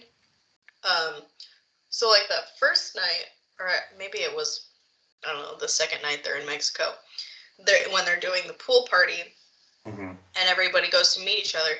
I don't know if this is actually true, or just the way that they cut it, but I feel like it's true. It is kind of heavily implied or made clear that the first night Danielle got like super drunk and is sick and hungover, and so she doesn't go to the pool party. Which, again, not being very charitable to Danielle, they show this video that Nick took of her like hugging the toilet, and he's like feeding her bread, like clearly very drunk.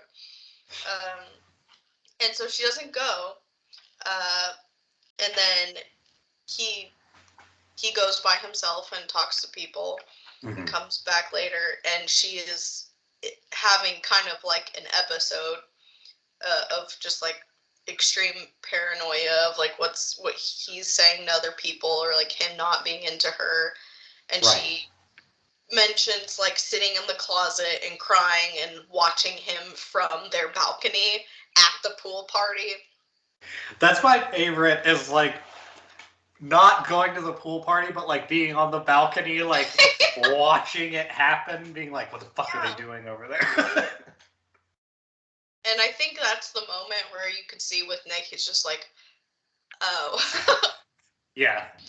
This is gonna be kind of difficult. And then he starts to be a little less like nice and understanding after that moment, I think. A little bit. Like that's sort of the part where we left off more or less like at that point, or a little after when we were watching the first time.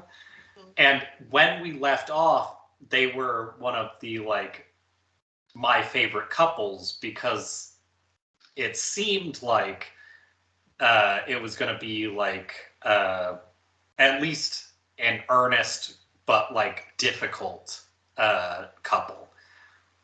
But honestly, by the time we had watched the other half, like, I think Nick is fine. He's not like interesting in any way, but also the part where he's being understanding of stuff reads to me as like he's just kind of an idiot and kind of boring, and he's well-intentioned, but he's like, he gives that air of like he's never really looked into anything about his own life beyond kind of being a hippie, kind of, but like a hippie that is very concerned about appearances and like property and all this other weird shit.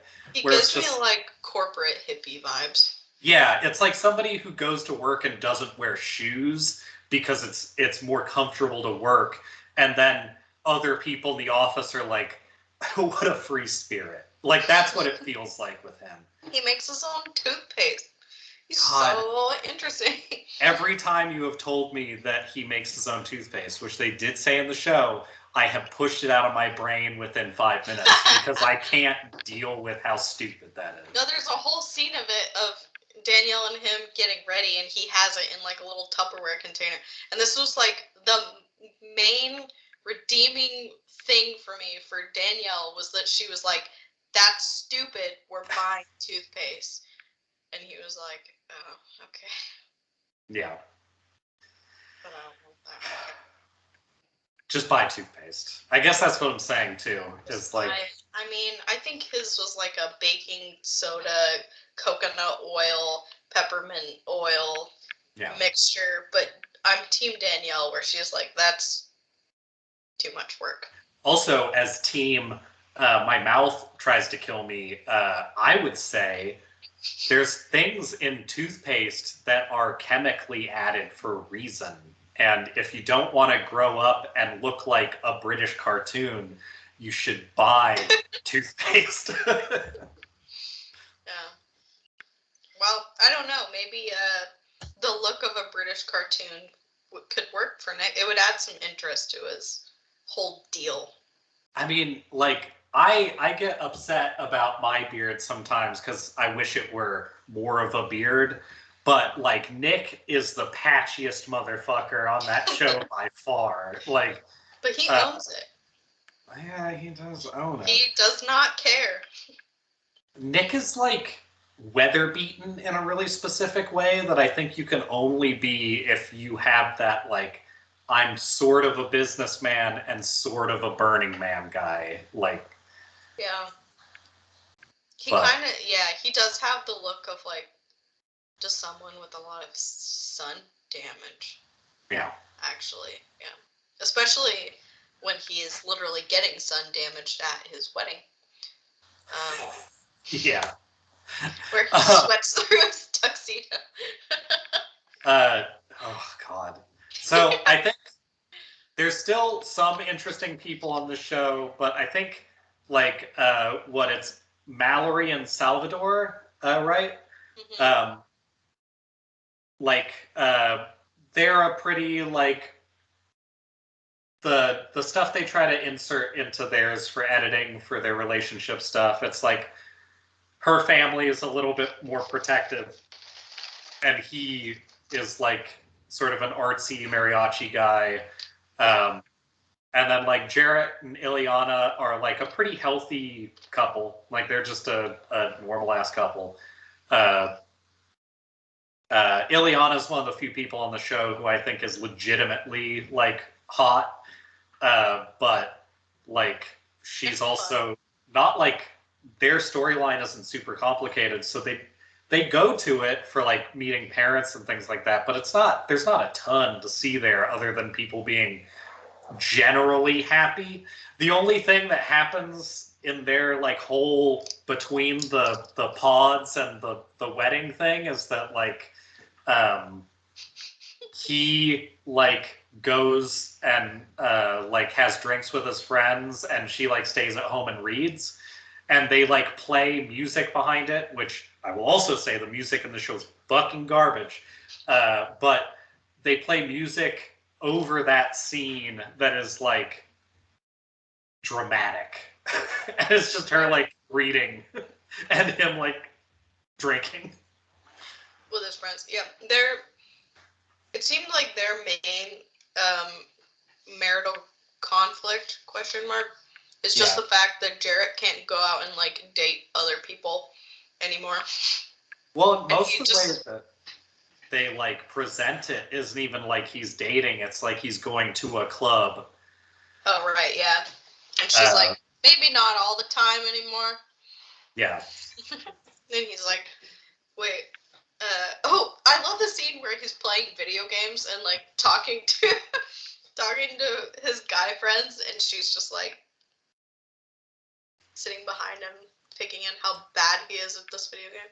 He's got, like, a Madison doing the podcast headset on, and he's playing some kind of shooter, and he's doing the, like, come on, man, shoot that guy, man! And then she's, like, sitting behind him just kind of like, are you doing good, or what's going on with that? Yeah, that was really fun to watch. I also liked that scene because he, like, I think he has trouble with the connection on the headset, and then he also, like, loses or something, and instead of being an asshole like you see several other people being, he just kind of, like, takes the headset partially off, and he's like, I don't know, what do you want to do? Like, he's being normal, and she's being normal. Right. And that's, like, I don't know, very healthy adjacent. Like, it doesn't seem like a bad thing. Yeah. Everything about them seems, like, workable, and I totally think that they'll be fine. They are one of the 2 couples that make it in the show thus far. And both of their families are, like, just sort of generally, like, American Christian. Yeah, like, they seem really chill. Wow. her family is a little more like non-traditional, I guess. She mentions being in some foster homes or something. So her parents are like pretty close in age to her. It seems like she's. I want to say she says that she was 16 when she started living with them. I don't know about when she started living with them, but she mentions being adopted at 18. Okay. So yeah, she's got like an adoptive family. But like they seem fine.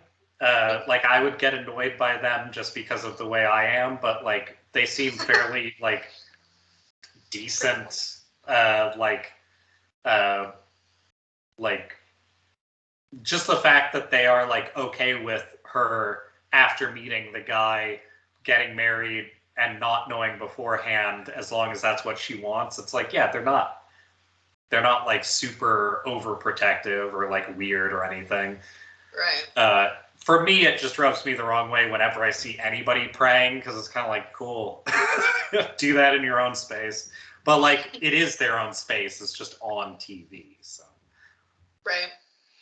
Yeah, they're pretty. I rooted for them the whole season. They both seemed like pretty neat people. There was like a little bit of a thing between Jarrett and Mallory. He was kind of like the other girl, or she was the other girl that he was like thinking about proposing to. I don't think. Oh wait, did he propose to her? I can't remember if he did. I think they talked about it, but I don't think he did it. I think they decided against it, like she decided against it or whatever. Maybe.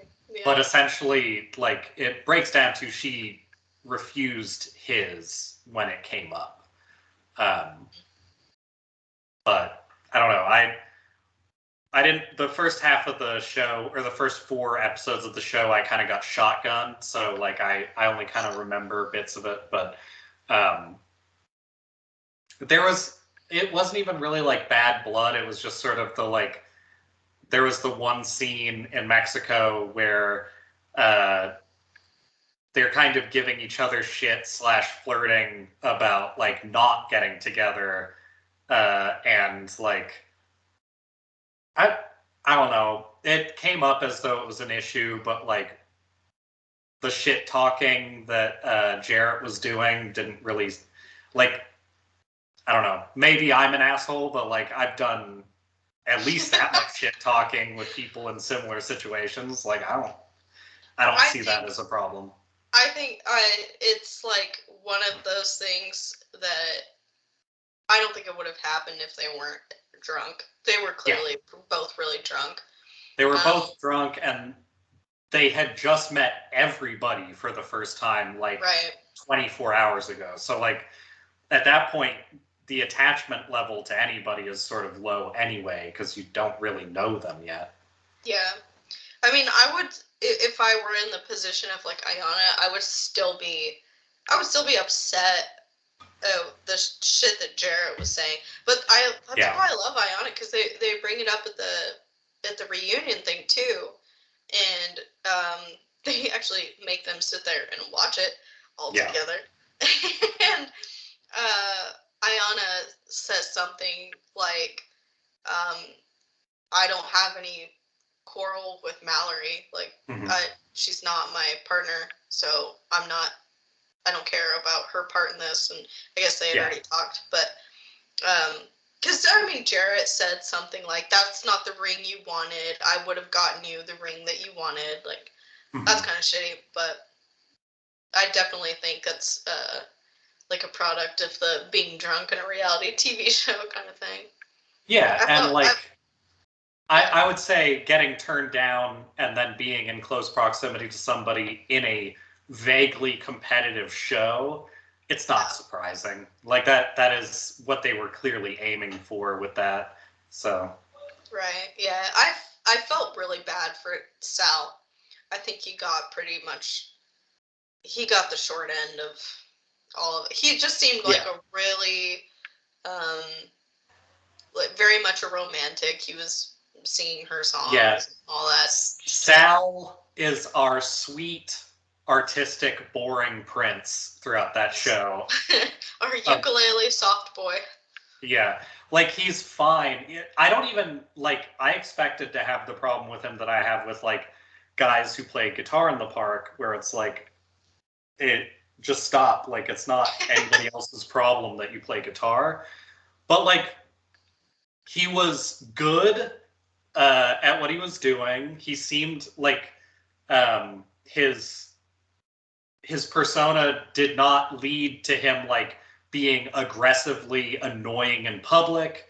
He was constantly like not too nice guyish. He was still like trying to be straightforward and stuff, and like he was nervous about like talking about like his feelings being hurt, but not like in a way that he put it on other people. Like he seemed like he might be kind of boring, but he's totally like a decent human.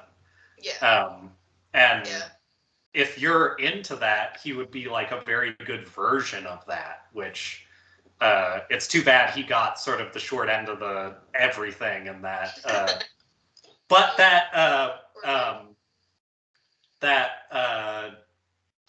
what was it, a TikTok later that was like three of the women from the show like all like touching his face at like a soccer game that he played or something. Like he clearly is not having a rough time, so like I don't feel like he got too fucked over. It just, in terms of the show's premise, he could have gotten a lot less shit during the course of it. Yeah, I think he was just really nice and mature about things, especially at in the reunion episode. He was not really giving them what they wanted for the show, for sure. Yeah. He was kind of like, we already talked about this, and I don't really feel the need to bring it up, and now it kind of seems like he might be dating Deep Tea, which is we haven't even talked about Shake and Deep Tea. Well, I would say start it up. Well, so Shake is like the resident narcissist of the show, I think we can safely say. Yeah.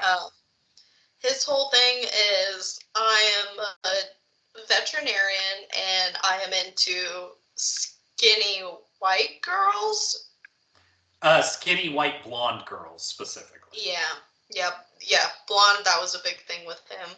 Which, in the beginning, when he was like talking to Deep Tea, I thought it was cute because they both had only ever dated white people before. And she was like, with her, it didn't seem like it was a conscious thing on her part. She was just like, I haven't. And he was like, I'm into blondes. Yeah. Also, can I lift you on my shoulders? Yeah, that's worth mentioning, because he has one of the people who didn't go further.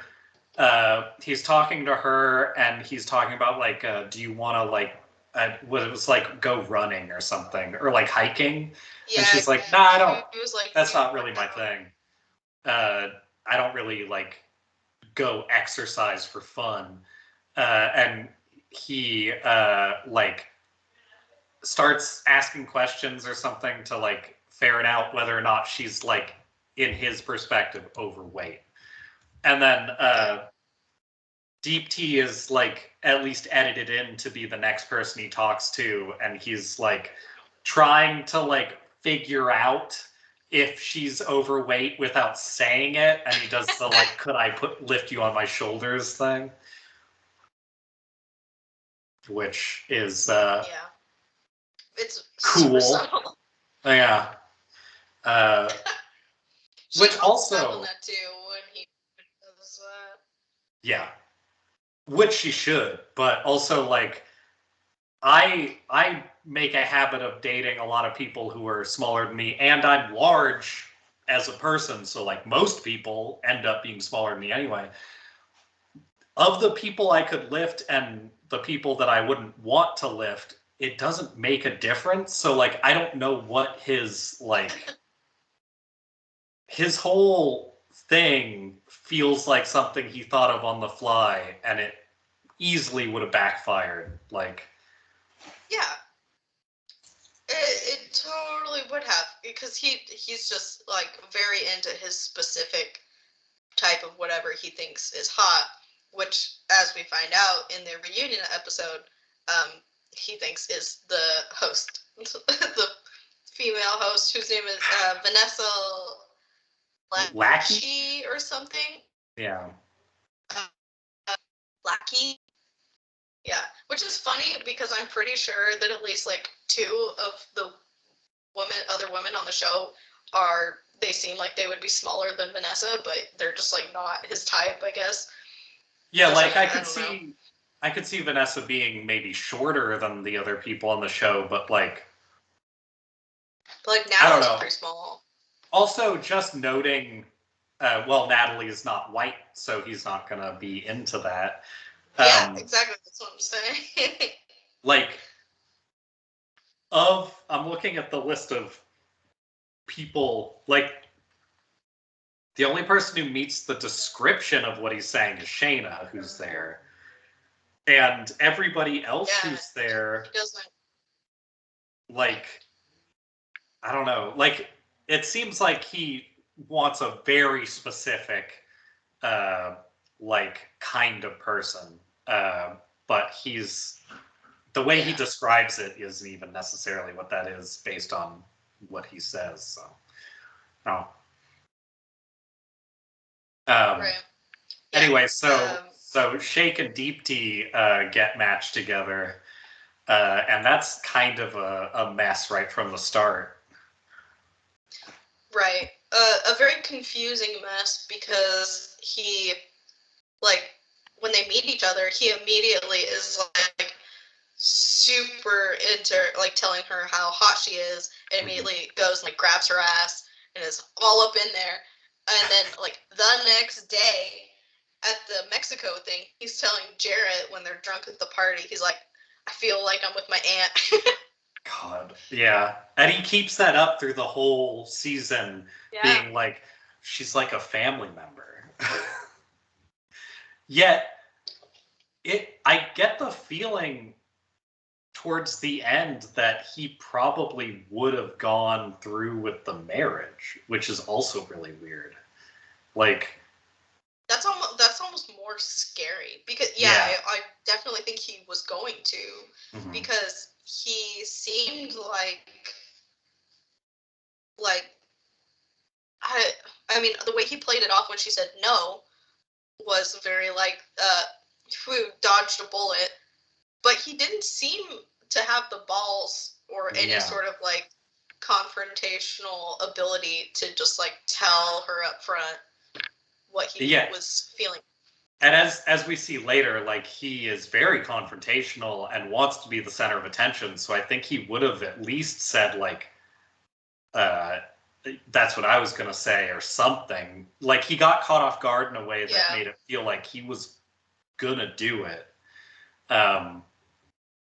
But, yeah, so I guess, what is there? There's a couple we're missing, right? No? No. That was the last couple for the main couple. Kyle and Shayna, they meet just Shayna's family, right? Or do they meet Kyle's too?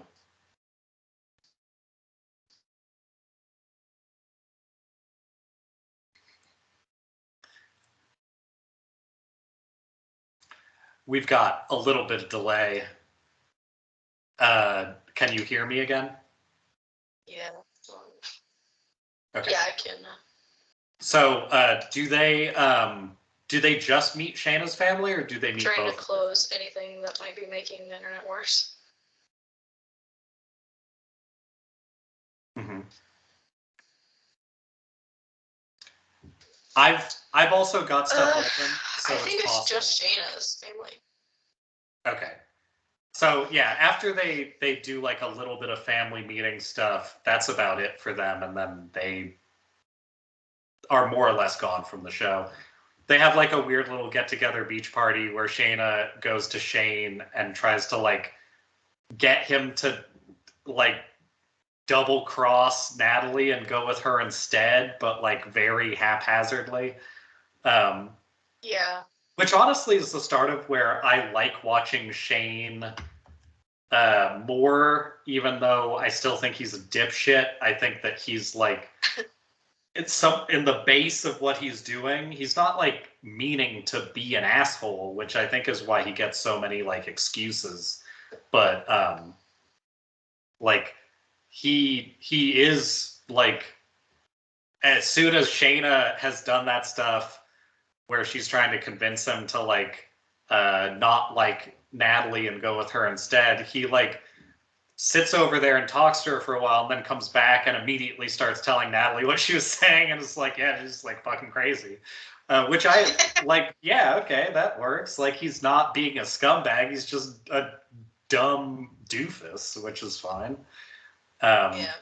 He's just a dumb I was doofus who needs surprised therapy. by that. Yeah. Right. Yeah. I was very much expecting the beach party episode to go so much worse for Natalie. I really thought that was going to be it for them, but which would have been better for Natalie. Like, she gets really attached when they do the end stuff, because like she her parents have a lot of reservations and stuff, and she ends up like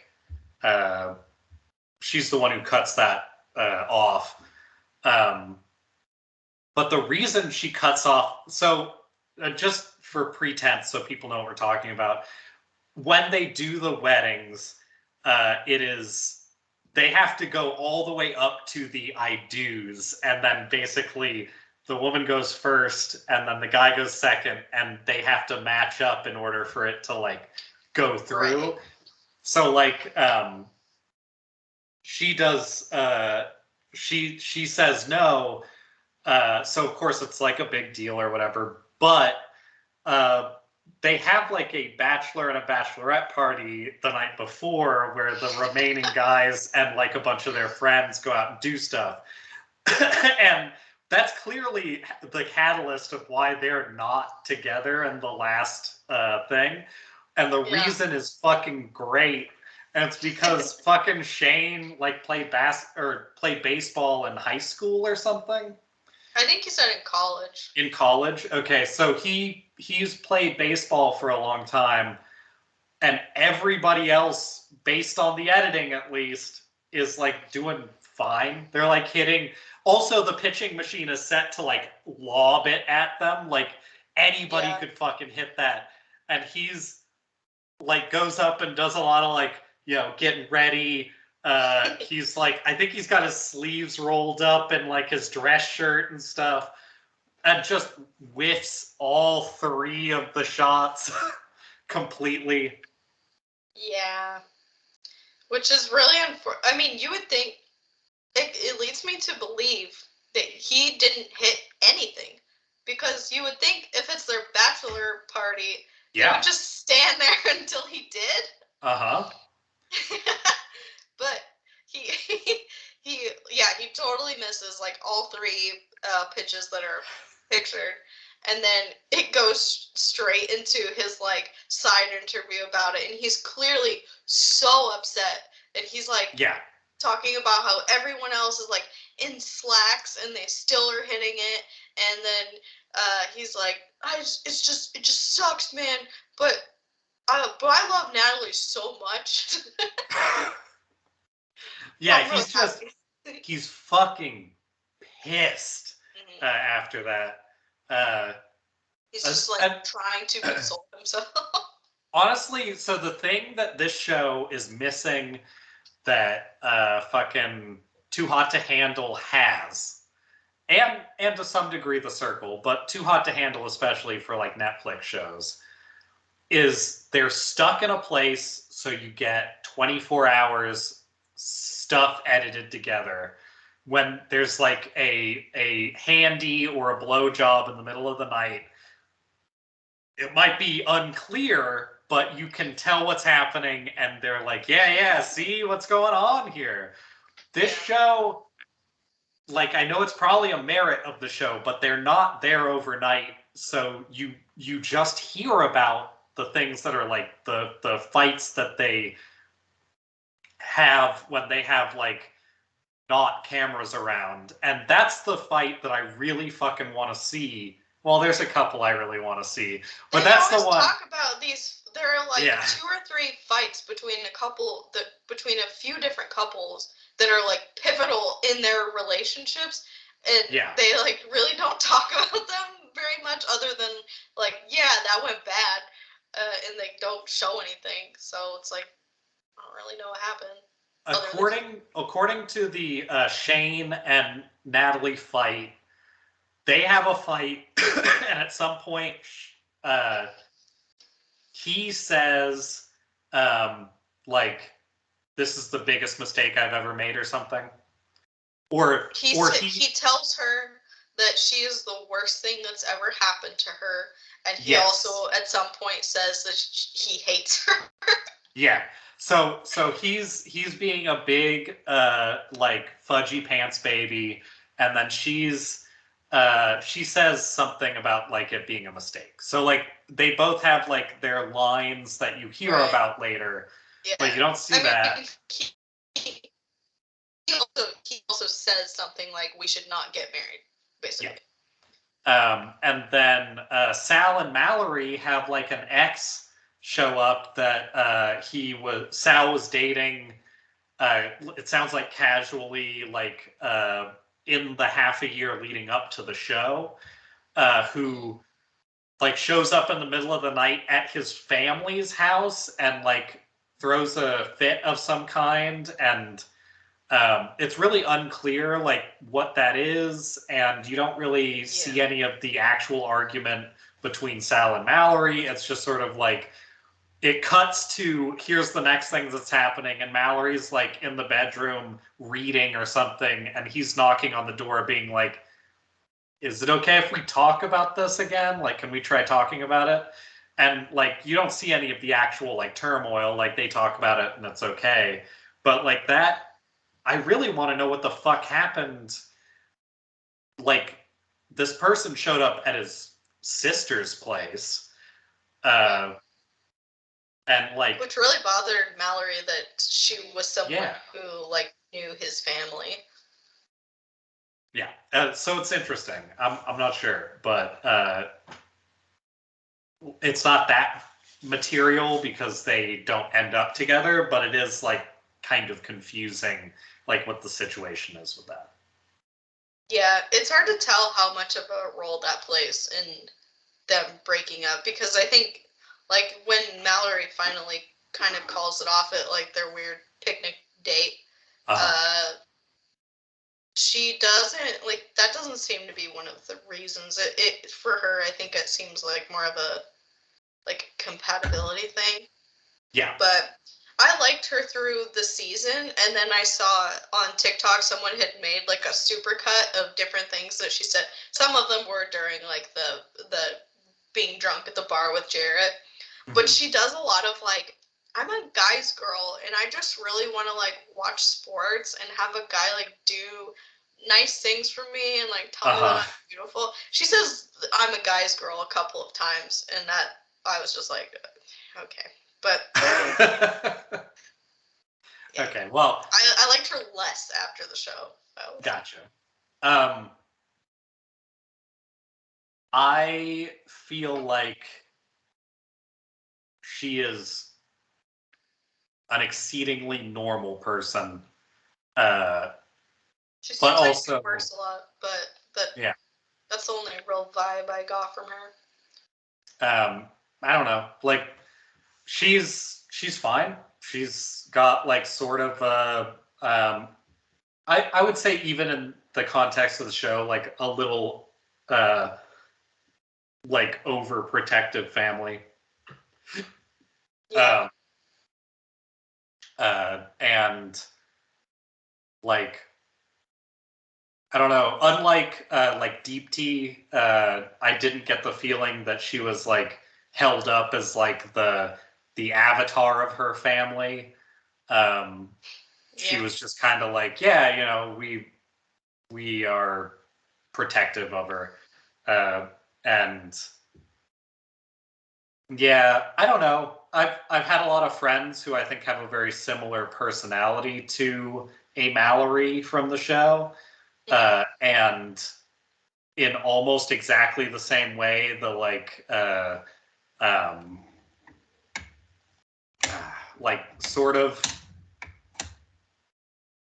not aggressively sporty, but like just want to hang out and be whatever, hang out with a lot of guys and stuff. And that's basically, I think that I don't have a problem with that because I am the same but opposite. Like that is the personality type that I would probably be from the other direction if I were on the show. So I can't really make a lot of comments about it. For me, just like, I don't think there's really anything wrong with, I mean, obviously there's nothing wrong with being into sports or whatever. It's just the way that she says announcing it over and over and stuff. Yeah, announcing it and almost saying it as like a selling point to the guys that she's like, I'm a cool girl.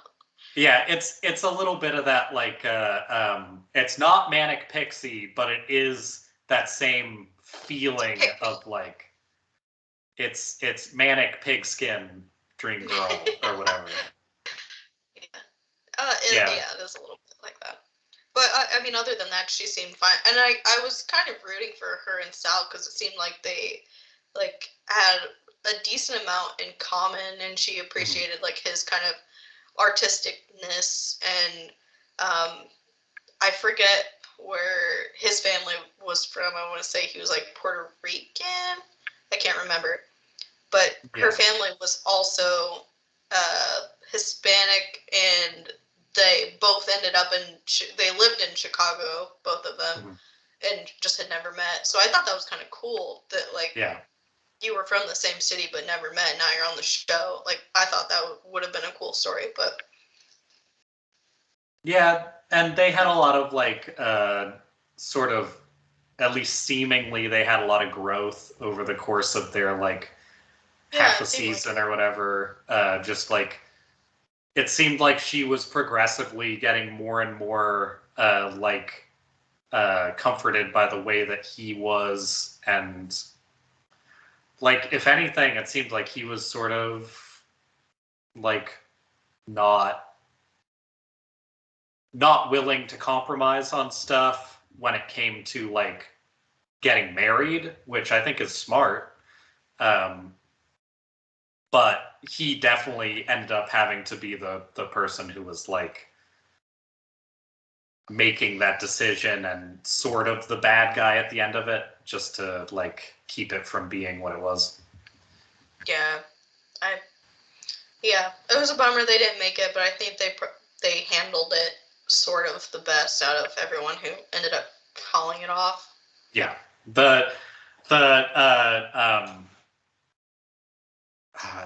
what Natalie and what's his name? That Shane? one, Natalie and Shane. That one was number one, yes, they need to call it off, absolutely. But also leading up to the proposal part, or the actual marriage back and forth, it was the family is looking at each other and being I don't know, and it was all definitely not gonna happen, and everybody was kind of already aware of it except for Shane.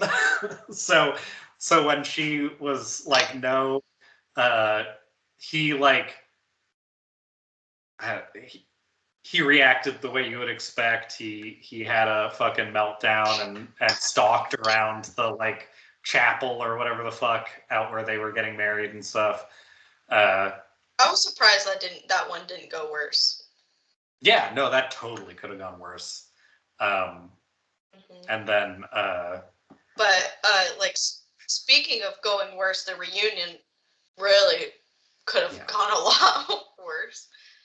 That was a shit show. Just to sure up the weddings, Deepti and Shake are their wedding is called off. Their wedding looks fucking fun, but Deepti calls it off at the beginning, which we already mentioned. But That's the one that is the most. I think that's the one where Shake's parents are shaking their head not to do it at Deepty, who's like already up there, which is like, once your parents are like, don't fucking do it, like just don't do it. Like that. I'm not a family and wedding like absolutist, but like that is one, like if the parents are telling you like it's not a good idea, that's a pretty big red flag. So that would have been a fucking nightmare if they went through with it also, based on how you get to know more about Shake as the last episode happens. Yeah, he really digs himself a deep, deep hole in the last one. And more kudos to his parents. I think at one point, like in one of the Meet the Parents episodes, Deepty meets his parents, and his mom is basically telling him like, he tells his mom like, I'm not really sure about this. I don't really feel this like animalistic attraction to her like I've felt before in other relationships. And she's like, you don't deserve her, dude. She doesn't deserve anything less than like 100%. So don't do it. And his mom is cool. Yeah, his family seems fine. He just seems like a piece of shit. He really does. So he, like, through the course of the reunion episode, interjects into a lot of other people's, like, recounting their situations.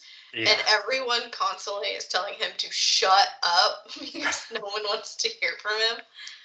He just says shitty stuff over and over. Well, and he isn't just interrupting. He's, like, trying to develop his own like psychology of what's happening and how the show works and stuff. And it's just like,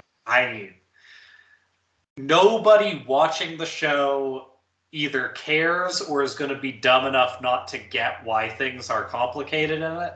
And the people on the show agreed to be on the show. They already know what's up. Like, you're not doing anything except like hearing your own voice at that point. Right. Yeah. The Vanessa lackey gets it, like, lights into him a little bit and is telling him like, you were on the wrong show because you clearly like didn't really get the premise of this. And he basically says a couple of times that like what does he even say? He's like, I don't think this show helps you to find love, but there are like external things. He's just like talking about how hot someone is, basically, in other terms. He's like, there are external factors that like are really important to a relationship. And then at one point he's like, I find everyone here beautiful, but I'm only really truly attracted to Vanessa. Well, and is the thing love is hazy? Is that what he says? Love is blurry.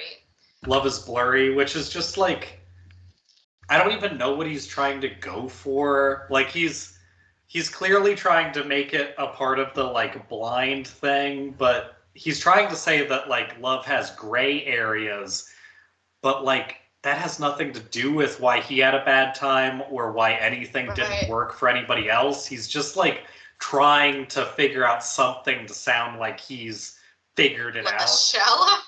Yeah, he's just like, he's talking. Yeah, he's just saying there are a lot of like these extra reasons why this stuff doesn't work out inside of the show, and it's like, dude, with you, it's only one thing. Like, it was only one thing.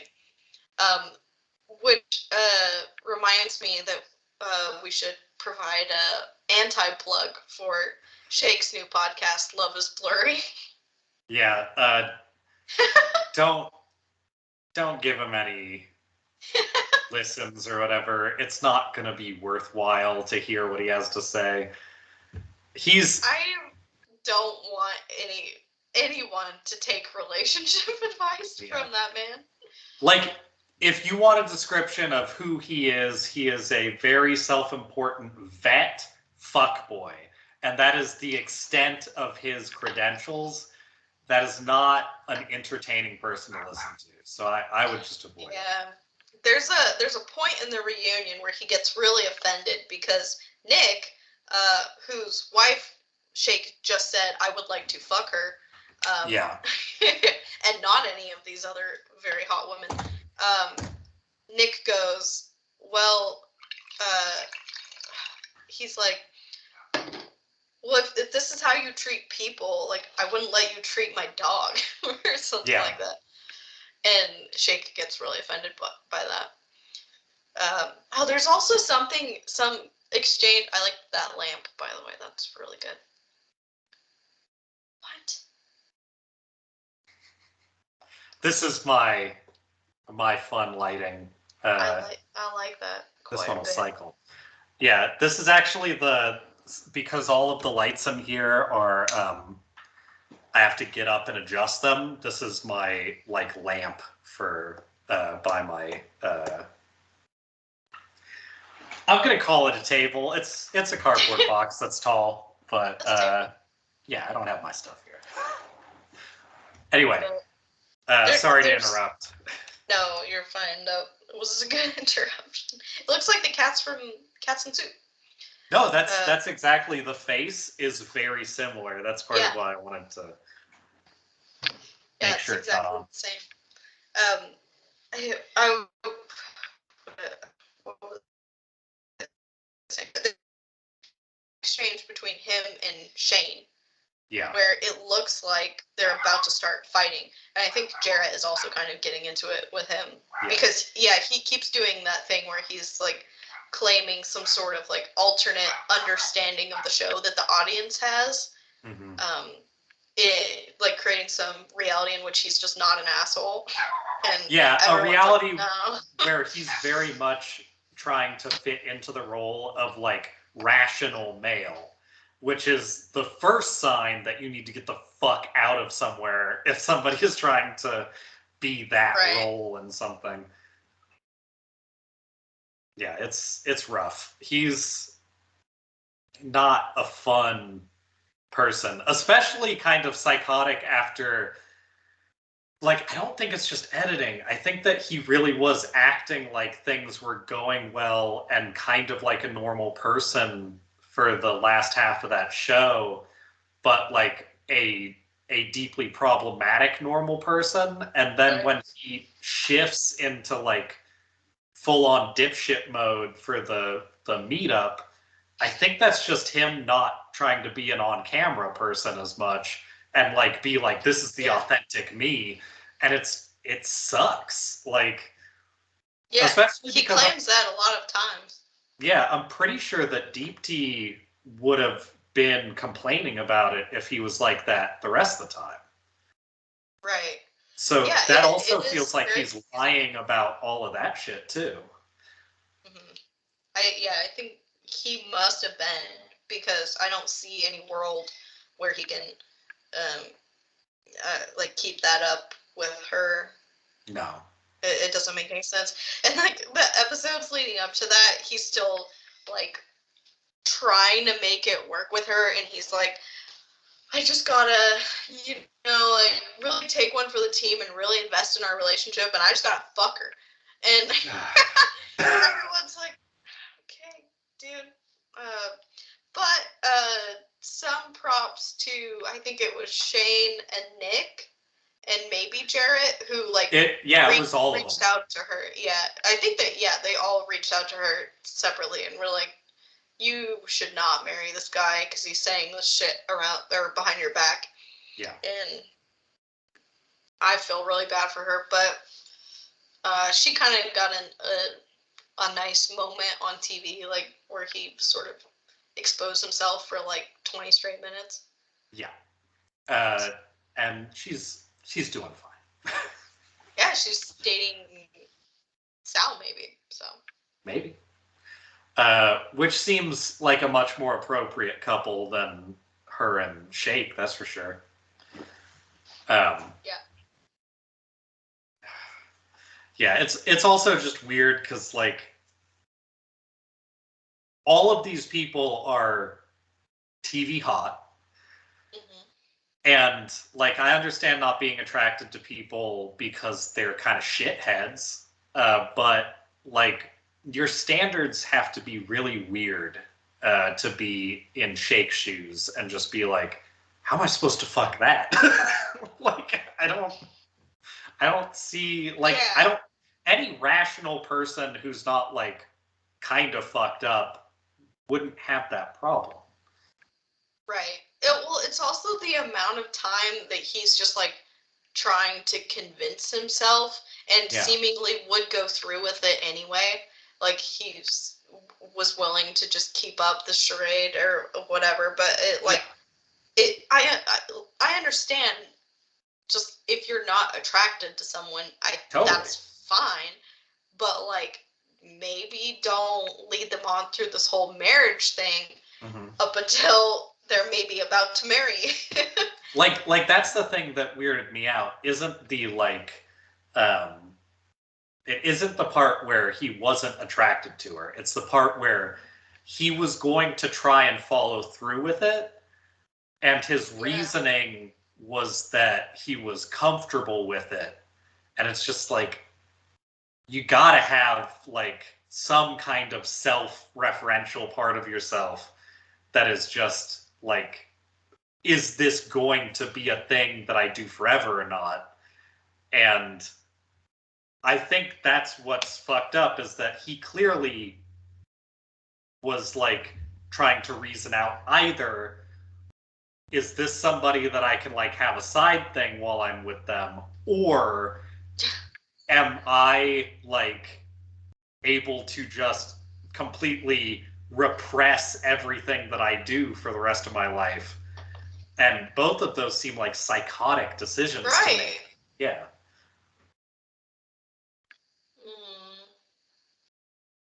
And like so many alternatives to how he could have done things. Like maybe don't tell everyone on the show that she reminds you of her aunt. That also just seems a shade unnecessary and rude. Like I get having a type, I guess, or like not being attracted to her, but it also is very clear by the end of the show that he has this like weird, unattainable ideal of a person. Yeah. Like, yeah, I don't really have a solid understanding of what he's after, because, his description of what he wants was Shayna. Like, that was the version of what he wants, and he wasn't interested in her either. So, like, I don't know what he just sort of is like,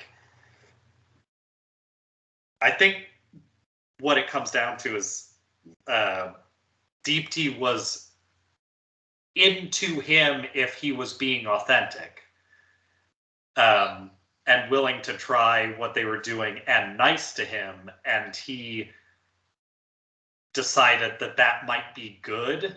But I kind of get the feeling from the way he was acting about everything else that he literally just doesn't know what he's after, so he just has like the weird pigeonhole of like, this ideal is what I'm after.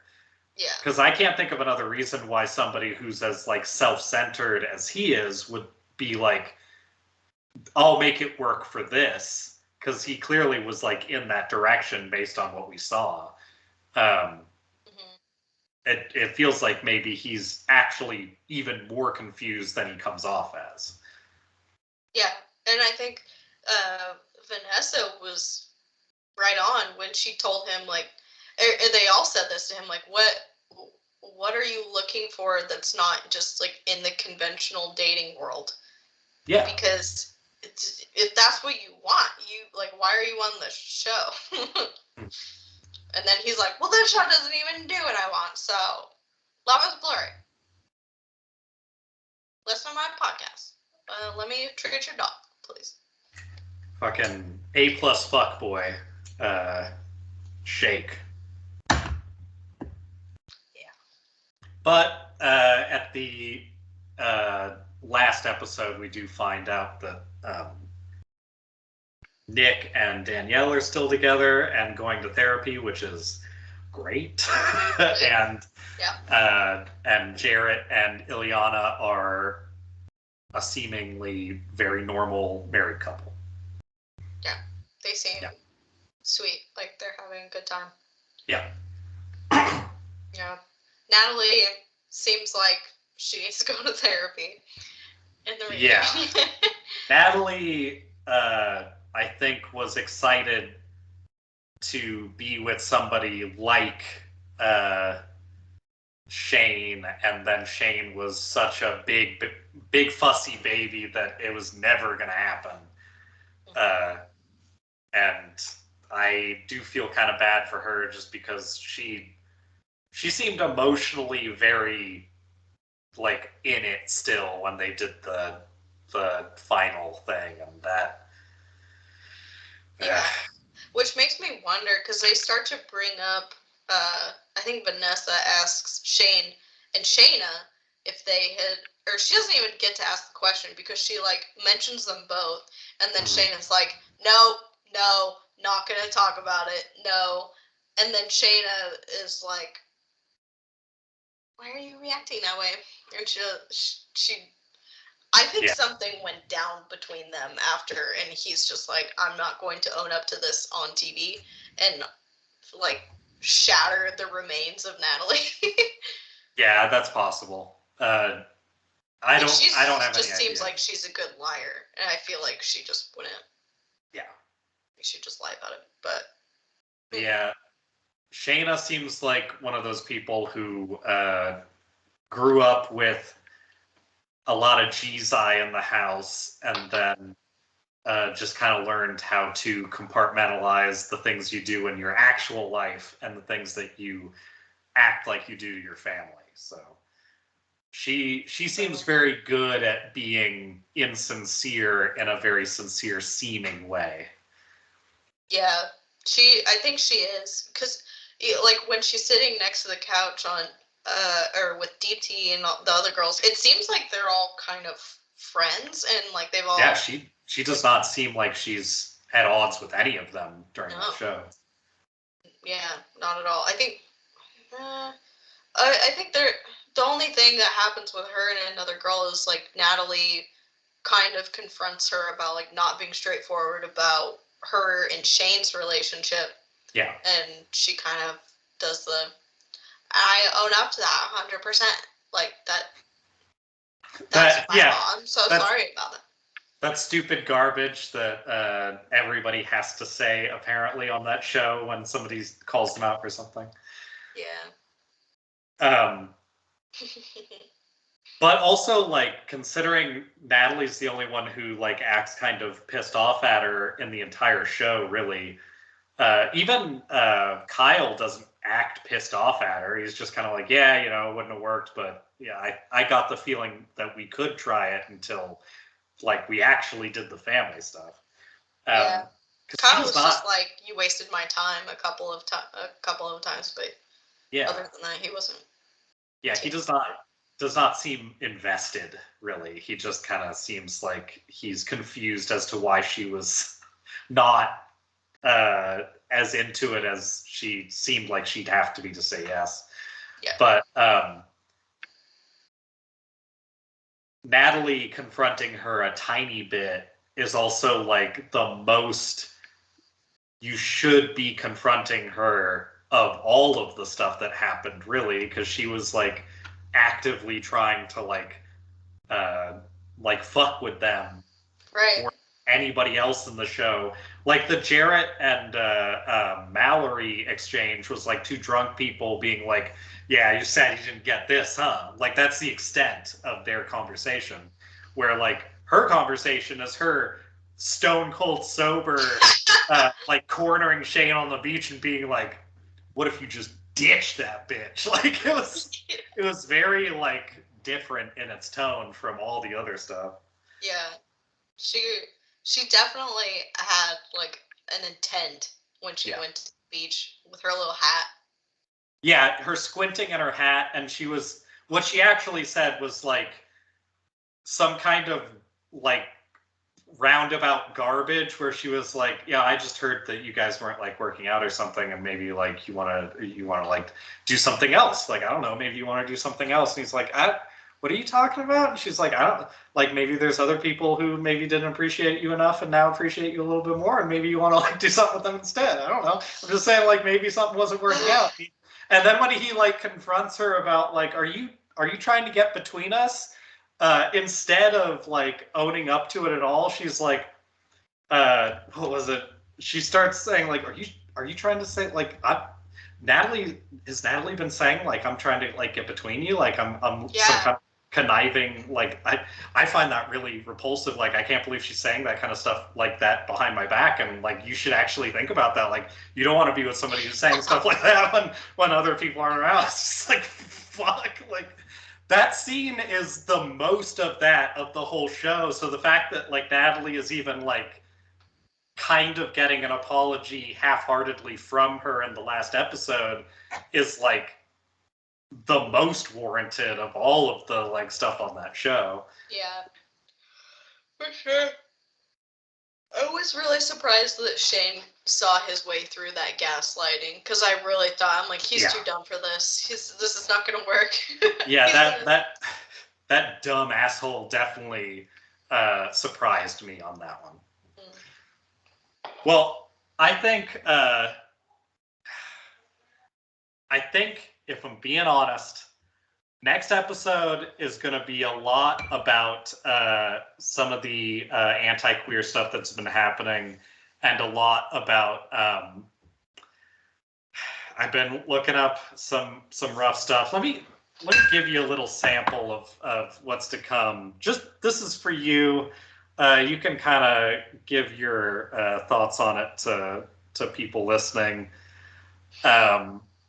This is what you have to look forward to for the next podcast.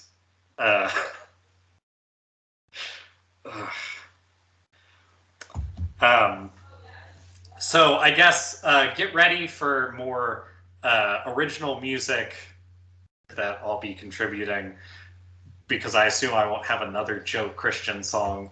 And then just a tragedy. Just the fucking dumbest people on earth. Oh, here we go. Yeah. If you need to ask me what any of these shorthands mean, go ahead. Right. Yeah, we didn't even get into this. Oh, boy. Uh-huh. Wow. Yeah. The only one I don't know is PUA. Pick up artist. Oh, wait. Yeah, okay, I do know that. Now that you know what that means, look at what the cross sections are. Yeah, I was just reading those. Red pill marriage. The overlap between MGTOW and MRA is dark enlightenment. What the fuck does that mean? Oh my god. Just a straight up murder cult, maybe, I think. No, unfortunately, I kind of do know what that means, and it's not a murder cult. I kind of wish it were, honestly. And the overlap between pickup artists and MRA is player lawyers. Oh boy. So we have that to look forward to. It's rough stuff. Nobody's gonna like it, but I will. Yeah. But that'll be for next episode, because I'm not going to pile that on. We're at 3 hours now. We got to stop. I'm glad we got to dig deep into Love is Blind, though. Yes. It's important.